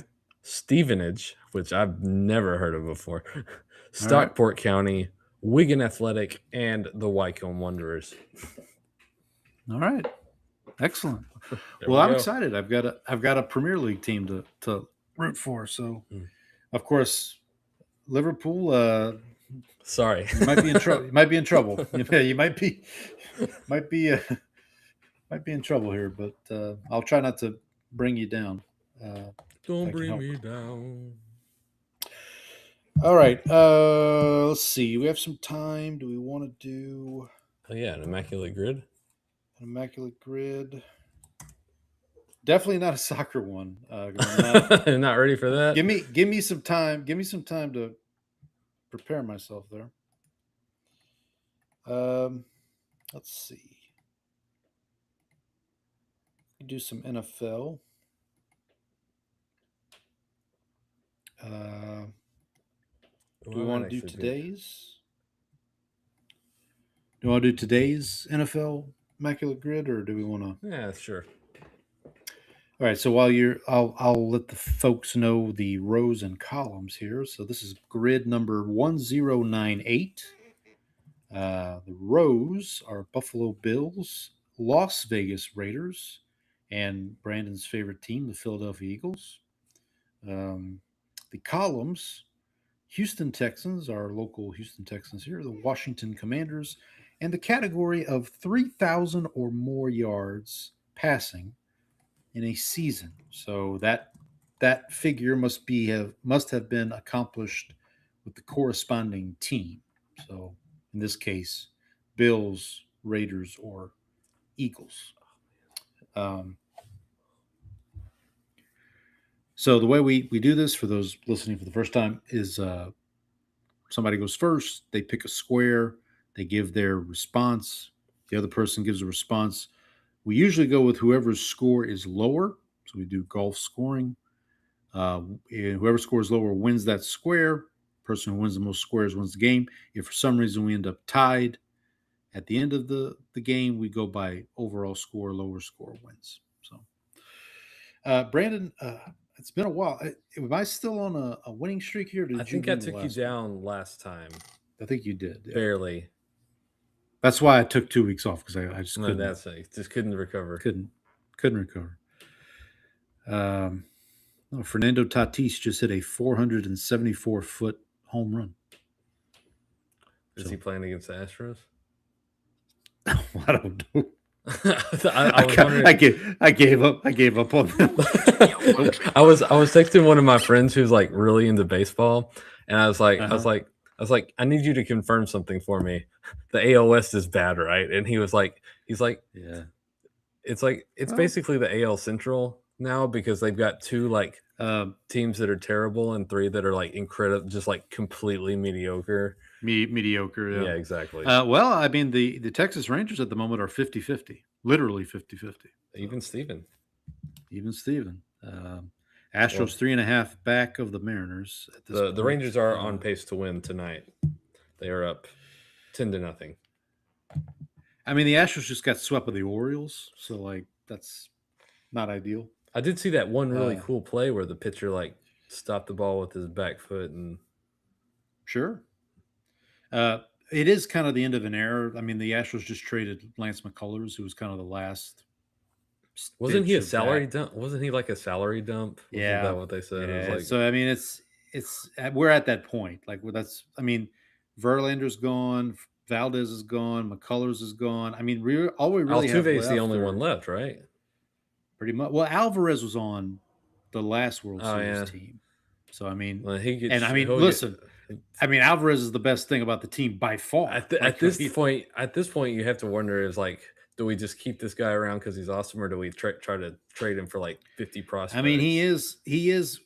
Yeah, right now he is kind of the Mike Trout of the Astros. Like he's just that's a he's good way to put it. he's just he's the Maserati in your garage that you don't. Speaking of which, let me see. Did no home run tonight for Alvarez. Jeremy Pena, however, has hit a home run, and also Isaac Paredes also hit a home run. Yeah, I mean they're calling up guys to get some, which is not a bad idea. I mean, I don't know how much longer. I don't know how much longer Altuve is going to play. To be honest, Do you think he'll just retire as an Astro, or do you think he'll try to go somewhere else? I would hope so. At this point, I would hate at this to point, see what's the point of going anywhere else? I would think. Yeah, I mean, I don't, unless he wants to go play with one of his buddies somewhere else, which I don't know. Does he want to go to Toronto to be with Springer, or does he? I haven't even checked. Is Bregman doing anything with the Cubs? I think it's the Cubs he ended up with. But yeah, it's just it's like anything else, man. Your team, the ups and downs, and the Astros are definitely in a down right now. But all it takes is one year. You get turned around, and we'll see if that happens for the Astros. Yeah, Bregman. Let's see what Alex Bregman's doing. 10 home runs for Alex Bregman. Okay, not bad. 43 RBIs. Obviously, the star of the Cubs is the Crow guy, Crow Armstrong. But Pete Crow Armstrong sounds like a bourbon brand. It does. Yeah, it does. All right. Are you ready to begin here? Our immaculate grid. Yeah, let's go. Who do you want to? Who's going first? I'm going to go first. Okay. How do you want to start? Debating 2 different squares here. I think I'm going to start in the bottom left corner. So Eagles, Texans. I know Texans. exactly where you're going. I know the show, Mr. Jason Baven. Oh, 6%. 6%. Yeah, I thought he might be a little higher for this one. Yeah, that's digging my own grave over here. I mean, one of the options here is the current Texans head coach, D'Amico Ryans. That might be a high. There's also another defensive. Wasn't there another defensive lineman who? Yeah. Well, Connor Barwin. I don't know if that's who I'm thinking of. Yeah. There's also Saints legend C.J. Gardner-Johnson. I feel like he might be a high score. No quarterbacks, by the way. Really? Yeah. No quarterbacks, I don't think. Okay. Well, let's see. Who's going to give me a low number here? I'll go. You know what? What the hell? I'll go D'Amico Ryans. Maybe D'Amico Ryans. Oh, 28%. Jesus. I didn't think it'd be that high. That's All right. I thought CJ Gardner Johnson, but he still might be the high score. That's true. All right, well that's a turd. I'm up 1-0. Up 1-0. Let's go up one row here. Okay. So we'll go Texans Raiders. I like to finish a column once we started, if we can, but not always the case. But just so Texans Raiders. Obviously, the incomparable Matt Schaub is an option here. Who C.J. Stroud turned into Matt Schaub during the playoffs last year for not the best. I'm really fascinated when we get to that division preview when we start talking about the Texans, because a lot of hype around the Houston Texans right now. I'm hearing. I'm going to go with Shane Leckler, punter extraordinaire, 10%. That's still not as bad as D'Amico Ryans, but it's not great. I will go with Saints legend. Okay. DJ Swearinger, baby. Oh yeah, this is going to be 0.6%. Yeah, I should have known. my man. All right, I'm not going to let you finish the column yet because I'm going. I'm rusty. I'm rusty. All right, I'm going over to Eagles Commanders. Okay. Jose Cortez. Robert. Oh yeah, of course. Well, what do we got?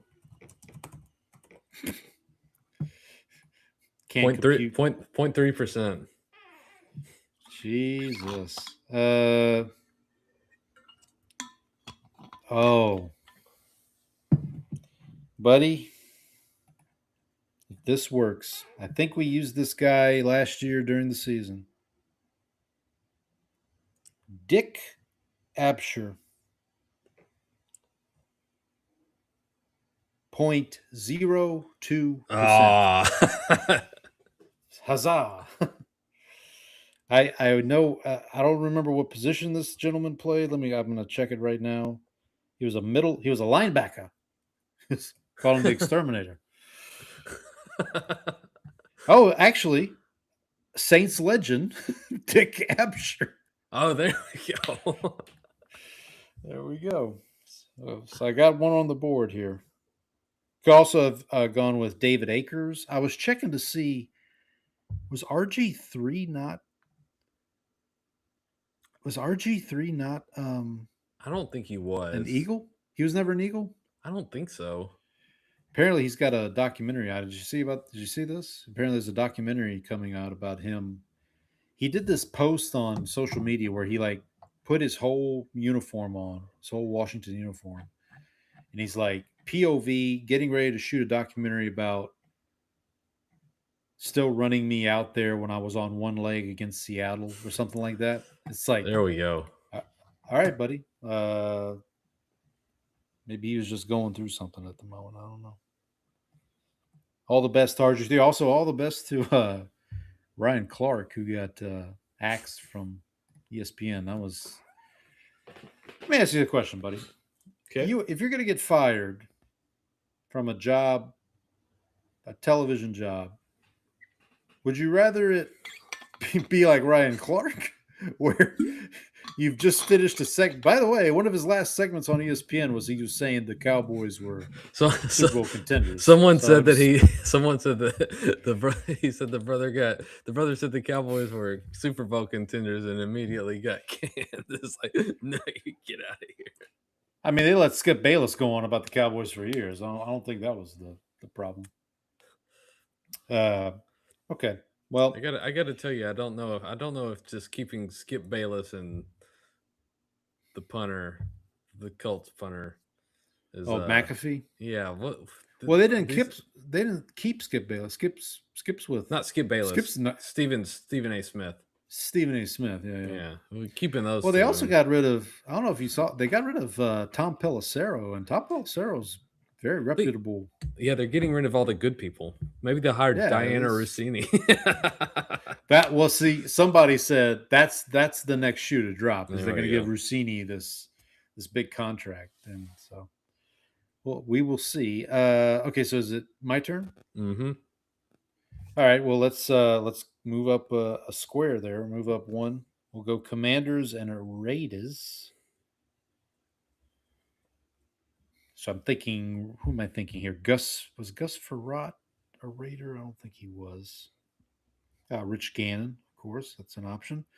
Cowboy legend Jason Campbell would be an option here. Saints legend Jeff George, potential option. Jeff George, I think that's who you're thinking of instead of Gus Frerotte. Maybe that's who I was thinking of. Oh, no, I'm not making this mistake again. Saints legend DJ Swearinger. There you go. I've learned my lesson here. 0.2% for Mr. Okay. Swearinger. Let's see if I can thread this needle. All right. Cowboys two-time Super Bowl champ All right. John Giesick. What position did Mr. Giesick play? He was an offensive lineman. He sounds like an offensive lineman. All due respect. He got an offensive lineman name. Point. 2. All right. 3-1. So we've got 5 squares left. It's 3-1. So I need to rally here. But it's your turn to pick. So. Mm-hmm. Let's see. Are we saving the passing category for last? Is that Probably. okay?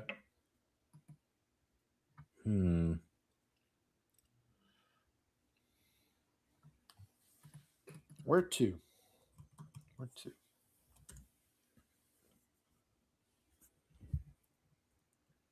We got Bills, Texans, or we got Bills, Commanders? I'm trying to think. Bills, Texans, by the way, a week 1 matchup coming up. That should be a good game. Well, you would think, yeah. Mario Williams would be one of the big Is that games. where we're going, Bill? I think Bills, so. Texans? Okay. Let's go.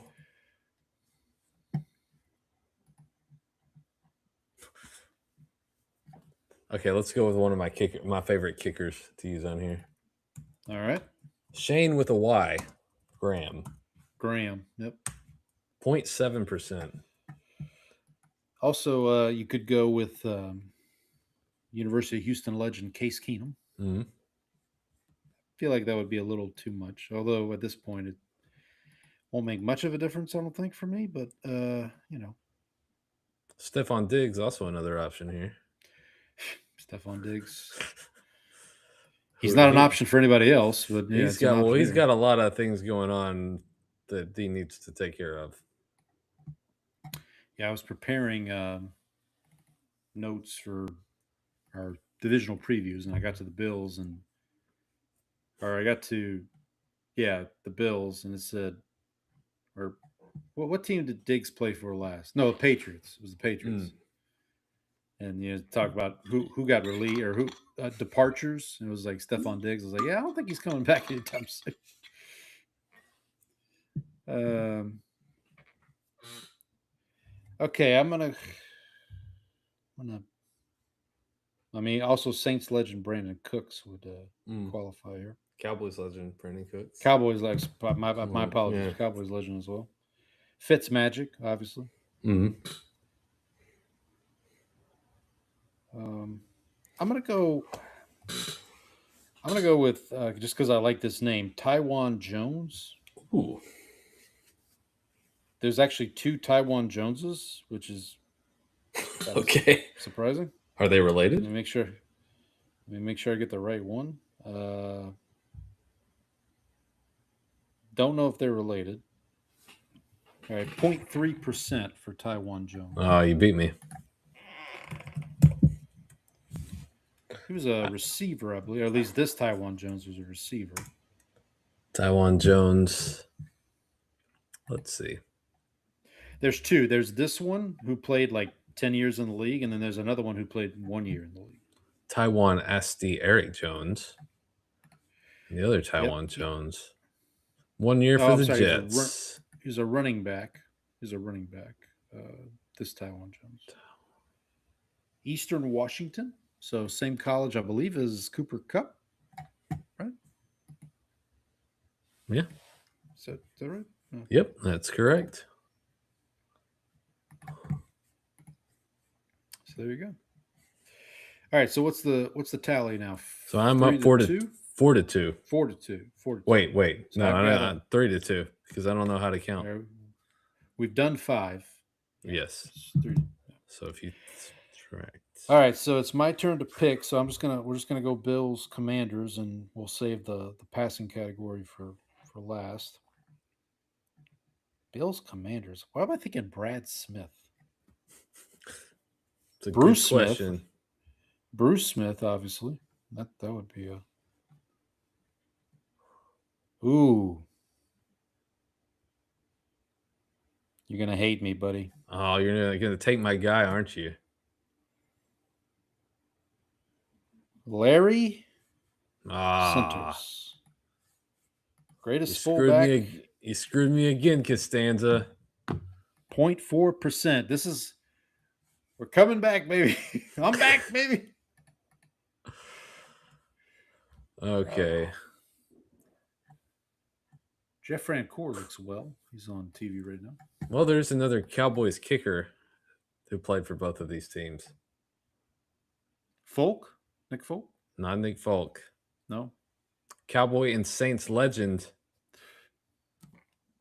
Martin But- Gramatica? No. No. Mr. William Ambrose Cundiff, better known to his friends Of course. as Billy Cundiff. 0.09%.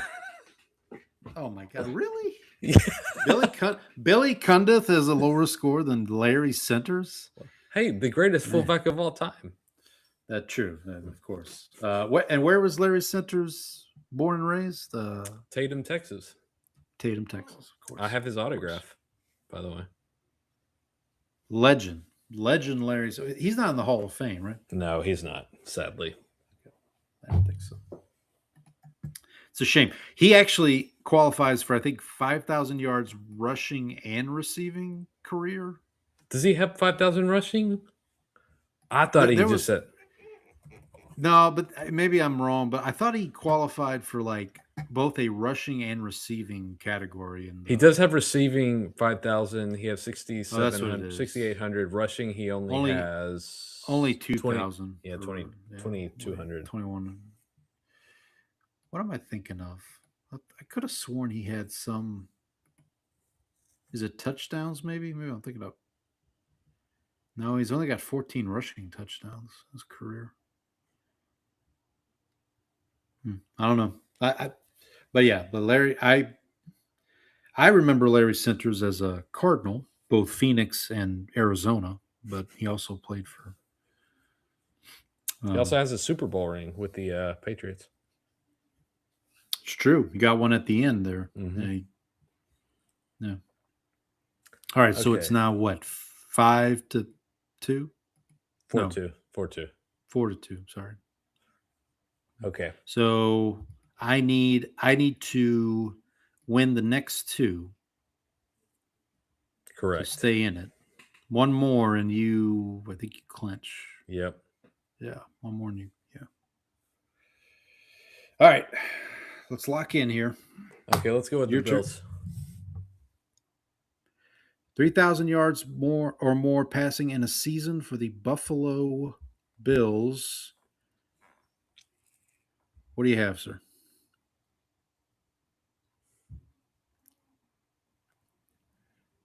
Let's go with a Cowboy legend. Okay. Kyle Orton. Oh yeah, of course. Yeah. 2%.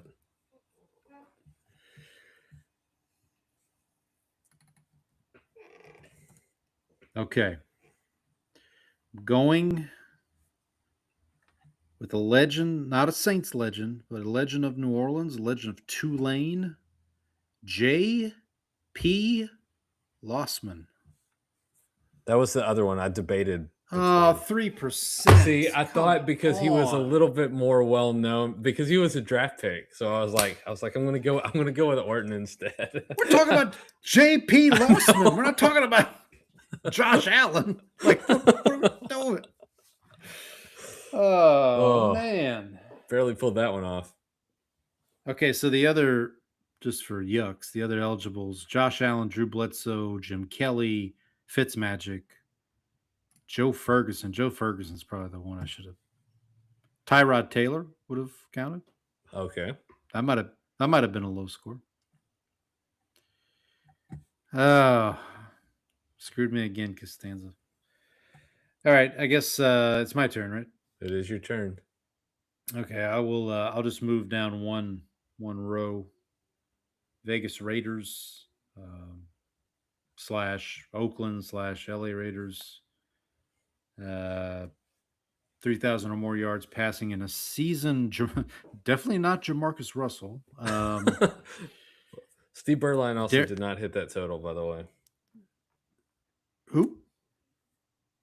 Steve Berline. Steve Berline, Cowboy legend. Of course. Jason Campbell did not hit 3,000 yards in Oakland either, or I think they were Oakland when he was there. You know who did, but nobody cares. Derek Carr. I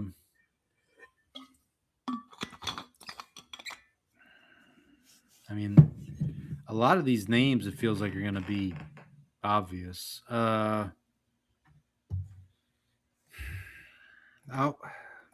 I'm so dejected after the JP Lossman thing. I mean, it's like I'm like, come on, man. Who?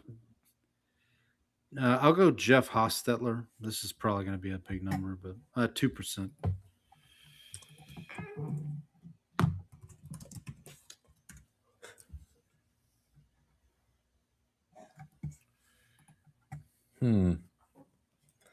Just so for you've kicks. not clinched. Yeah, you have not clinched. It's 5-2. So yeah, just for kicks, I'm going to do Kerry Collins. 2%. Oh, we tied. Yeah. What about that? I'll take that. Yeah, there we go. We don't get those very often. No, we don't. No, not at all. 5-2-1. We'll finish out with the Eagles. You get to go first. It's your turn. How about Sonny Jurgensen? Did Jalen Hurts ever get Rodney Peete? Did Rodney Peete make it? Oh, I'm almost positive Rodney Peete did. He did not. He never had a 3,000 yards passing. With the any teams. The Eagles or any teams. Huh, that's interesting. There's a Cowboy legend available here, obviously. Cowboy killer. A couple Cowboy killers on this list. How about a former number 1 overall pick? Sam Bradford. Yeah. Oh, okay. Not the one I was. I'm going to double check to make sure. I think he did, but he did. I can vouch. He did. Okay. Let's do that. 3%. Well, you invoked his name. I'll go Sonny Jurgensen. If Sonny Jurgensen scores higher, then I'm gonna crack up. 0.8% for Sonny Jurgensen. So I went out with some grace. Can't have too much grace, but so 5-3. You either have it or you don't, Paul. Yeah. So 5-3-1 to you, sir. Let's look up. I had my final score was a 44. What was yours? 14. Oof. You wiped the floor with me. All right, so let's go through some high scores here. Bills Texans high score Stephon Diggs, no surprise. Bills What I would have thought Commanders Bills high- Texans. I actually would have guessed Ryan Fitzpatrick. I think. So Ryan Fitzpatrick is the high score for Bills Commanders. Okay. Wait, let me get Bills- so Bills 3,000-yard passer's got to be Josh Allen. Yep, you got it. Um, Let's go Raiders Texans. Who do you think the Raiders Texans high scores? That's a good question. It's quarterback. actually. It's a Quarterback? Yeah, give you that clue there. I mentioned him earlier. Matt Schaub. Didn't Matt Schaub play Yep. for the? Okay. 52% for Mr. Schaub. All right, what about Raiders Commanders? Another quarterback. Was it one Not of a the ones number you- one. Was it the one? Not a you number one mentioned? overall. No, not a number one overall pick. A number two overall pick. Oh, Robert Griffin. Nope. But a mobile quarterback like Robert Griffin.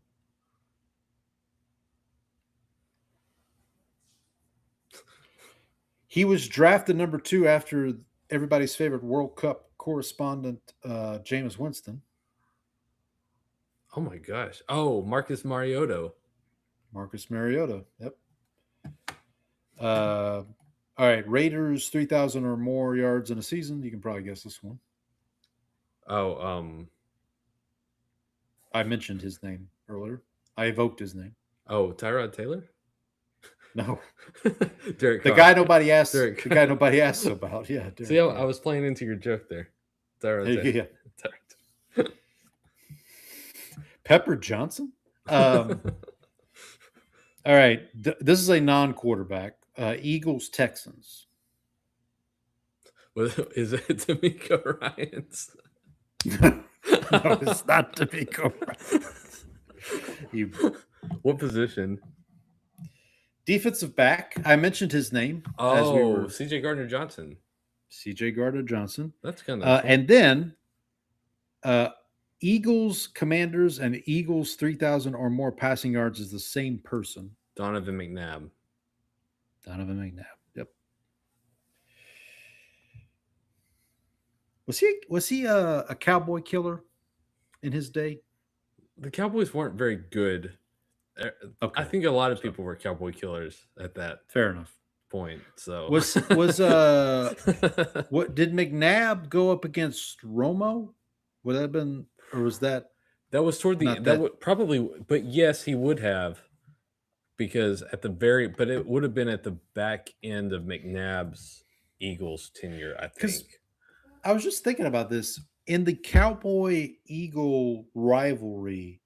There's not a lot of like QB rivalry, like Aikman Cunningham, I guess, but like That was more just like the team. It's always been more of a teams sort of. the teams, yeah. I mean, Dak Buddy and Ro- Hurts, kind of, but it's One of them is, I think, a little bit better than the other. And I bet you do.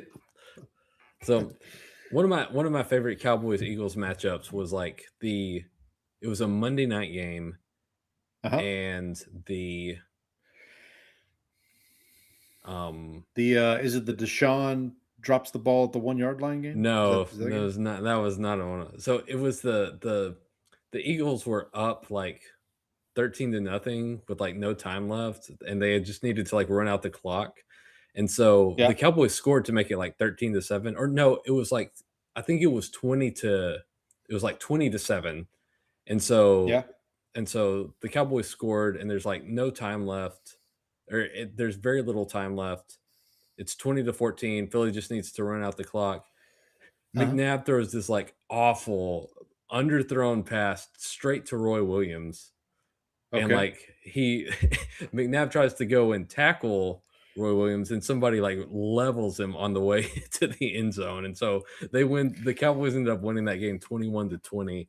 And just like McNabb just like was awful at the end of it.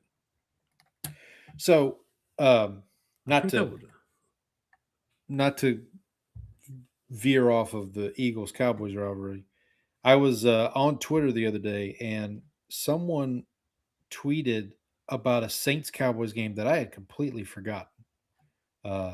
From 2012.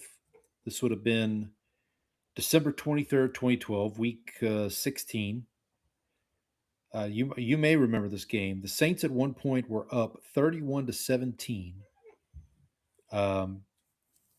Thanks to a touchdown to David Thomas, of all people, from Drew Brees. The Cowboys then scored twice in the last 4 minutes. Romo to Dwayne Harris and Romo to Miles Austin with 15 seconds left to tie it, send it into overtime. The Saints would win in overtime on a Garrett Hartley 20-yard field goal. But I completely just did not remember this game at all. Des Bryant scored 2 touchdowns in the second quarter to put the Cowboys up 14-7. Then the Saints took the lead from there.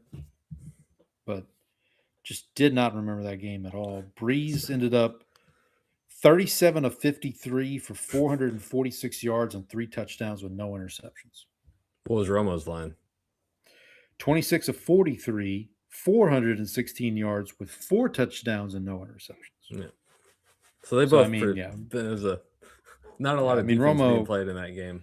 Not a lot of defense in that one. This was also the season, I should remind folks, where Sean Payton was suspended the entire season. So I don't know who the head coach was. I think it was probably Joe Vitt at this point. So I found the game. Donovan McNabb. I looked at his game logs first, so from that season, and found it. So he was whatever hit he took on after trying to stop the guy from returning the interception ended his season because he spent the rest of the year on injured reserve. It was November 14th, 2005. Okay. He was 19 of 34. Let's see. Where are you? 19 of 34 for 169 yards total. 1 interception, took 2 sacks. Passer rating of 57.1. So going back to that Week 16 game, Saints-Cowboys from 2012, Cowboys were entering that game on a 3-game winning streak. And they lost that game and then ended up losing the next week to Washington and finished 8-8. Cowboys did. Saints ended up finishing 7-9. So I don't know if it would have mattered from a playoff perspective. 2012 ended up being that season ended up being the Ravens winning the Super Bowl, I believe, against the 49ers. That was the Har Bowl, where the lights went out because of Beyonce's halftime show. So the game was 20-7 with 3:51 left when the Cowboys got the ball back at their own 28. Okay. Drew Bledsoe pass complete to Keyshawn Johnson for 15 yards. Drew Bledsoe pass complete to Terry Glenn for 11 yards. Jeez. Marion Barber left guard for 26 yards. Drew Bledsoe pass complete to Terry Glenn for 20 yards, touchdown. So there are now 3 minutes and 8 seconds left. Okay. Or I guess 2 minutes and 58 seconds left. So the Cowboys kick off. The Eagles get the ball back at their own 35. Okay. Lamar Gordon up the middle for 3 yards. Lamar Gordon. Good Lord. I hadn't heard that name in a while. Tackled by DeMarcus Ware. Cowboys take a timeout. Okay. 2 minutes, 53 seconds. 2nd and 7. Donovan McNabb passing complete intended for Reggie Brown. Intercepted by Roy Williams at the 46 and returned 46 yards for a touchdown. Nice. And then Mike McMahon came on to finish the game for the Eagles. Mike McMahon. My gosh. There's some names in this one, buddy. Man. What season? What year was this? 2005. 2005. I think I was. So that would have been. So obviously 2005 for the Saints. That's the Katrina season. So they were displaced by Katrina that year. 2006 season was when I kind of started back following them, which obviously that'll be the 20-year anniversary this season. In fact, the Saints are playing Monday Night Football Week 4 against the Falcons at home to commemorate the 20-year anniversary of. I know that the Falcons don't want none of that. that energy. Hey, they're about to get it. So whether they want it or not, I mean, listen, if the Saints lose that game, it's going to be a massive disappointment, and it's the only Saints primetime game this year. You can't be losing that one. Yeah, you can't. They have no Thursday night game. They have no. You got to take it to that Phoenix. You got to take it to the Phoenix. As of right now, I mean, obviously they can get flexed in and all that stuff, but as of right now, that's their only like marquee game, with the exception of the Paris game. They have the game in Paris against the Steelers a couple weeks later, but yeah, I will be interested to see. We'll talk about obviously when we preview the Saints, kind of their expectations for the season, but yeah, some little trip down memory lane there for both of our teams. So another one for Milos there. Another game for Milos. We'll be back next week once the season starts. I don't know if we'll be doing Immaculate Grids as much because we'll be reviewing and previewing, doing our normal shticks with the season. So we'll see. But we've got a couple weeks till the season starts, so we'll keep doing them just to keep the practice up. That is kind of the reason. That is one of the reasons we started the show, was our affection for Immaculate Grid and finding those common players that played for specifically both of our teams, but then we kind of expanded it here. And speaking of which, we need to find two teams who are going to present next week's patron. Oh, that's a good are you point. ready? We do. You ready to? So we've done. I've lost track. So we did. The last one we did was Chiefs Saints. Before that, I think we did Browns Jaguars. We've done. I don't remember the other ones we've done. I know you have it listed somewhere. Yes, let me pull that up right now, actually. Or at least I hope you have it listed somewhere. Yes. It's all up here. It's all up here. While you're doing that, I'll get a randomizer set for 1 through 32. So just for folks who maybe are not familiar, what we've done when we first started the show, each week we presented a patron saint / cowboy. And then quite honestly, we just ran out of them. So we said, why don't we just start picking two random teams, and each week we'll have a patron blank and blank. So that's what we've kind of done. We're trying not to have repeats as we go through this. At least repeat combinations, I guess, right now. Well, yeah. Okay, so one. Go ahead. So we've used Cincinnati, Cleveland. So both the Ohio teams. 3, all of the AFC South except the Colts. Okay. The Saints, the Eagles, and the Titans. Sorry, I already said the 3. Yeah, and Kansas City's the other one. Right, Kansas City, of course. All right, so the way we do this is I've got a randomizer 1 through 32. Brandon's got the teams lined up alphabetically 1 through 32, and so we will pick our two teams, and then we'll have a patron blank / blank. Are you ready, Brandon? Let's go. All right, so here we go. First number to be generated is 32. So that would be Washington, I presume. That is correct. The Washington Commanders. And generate number 1. Arizona Cardinals. Yeah. How about that? So we'll have a Cardinal Commander, or a Commander Cardinal, as it were. I think I know who it is. I think somebody that got used in the Immaculate Grid today would be a good one. Are we talking Saints legend? I was actually thinking of Tatum, Texas legend. Oh, of course. Listen, we have to. Yeah, that's the move. We gotta make that happen. So I gotta go see if I can find my autographed Larry Centers card. There we go. So tune in next week as we will be presented by Cardinal Commander or Commander Cardinal Centers, as it were. So we'll give a little rundown of Larry Centers' history and football career at the beginning of the show, and then we'll chat about training camps opening up. I think the Saints open up next week. When do the Cowboys open up, Brandon? Is it next week? I think so. I just wait until somebody tells me what's happening. Yeah, that's fair. I did want to mention briefly, if I can, this one bit of Saints news over the week. Alvin Kamara is back and hopefully better than ever on a renegotiated. I hope he's better than last year, buddy. Better than last year, at least. A renegotiated contract. So hopefully he can retire a Saint like Cam Jordan is going to after this season.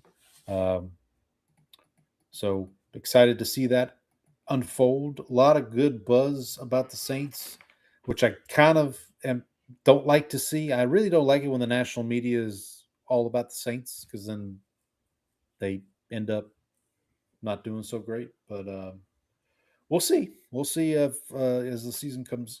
Maybe I can get there. Maybe I'll get there myself. I am interested in this season. I think this is the most intrigued I've been for the start of a season for the Saints since Breeze retired, at least. Oh. You know, so that's something. But we'll when we get back next week, we'll talk about that. I mean, we won't have any World Cup. We won't have any. I guess we could have some baseball to talk about, maybe a little bit. I don't know if I want to talk about it. Our team suck ball. Yeah.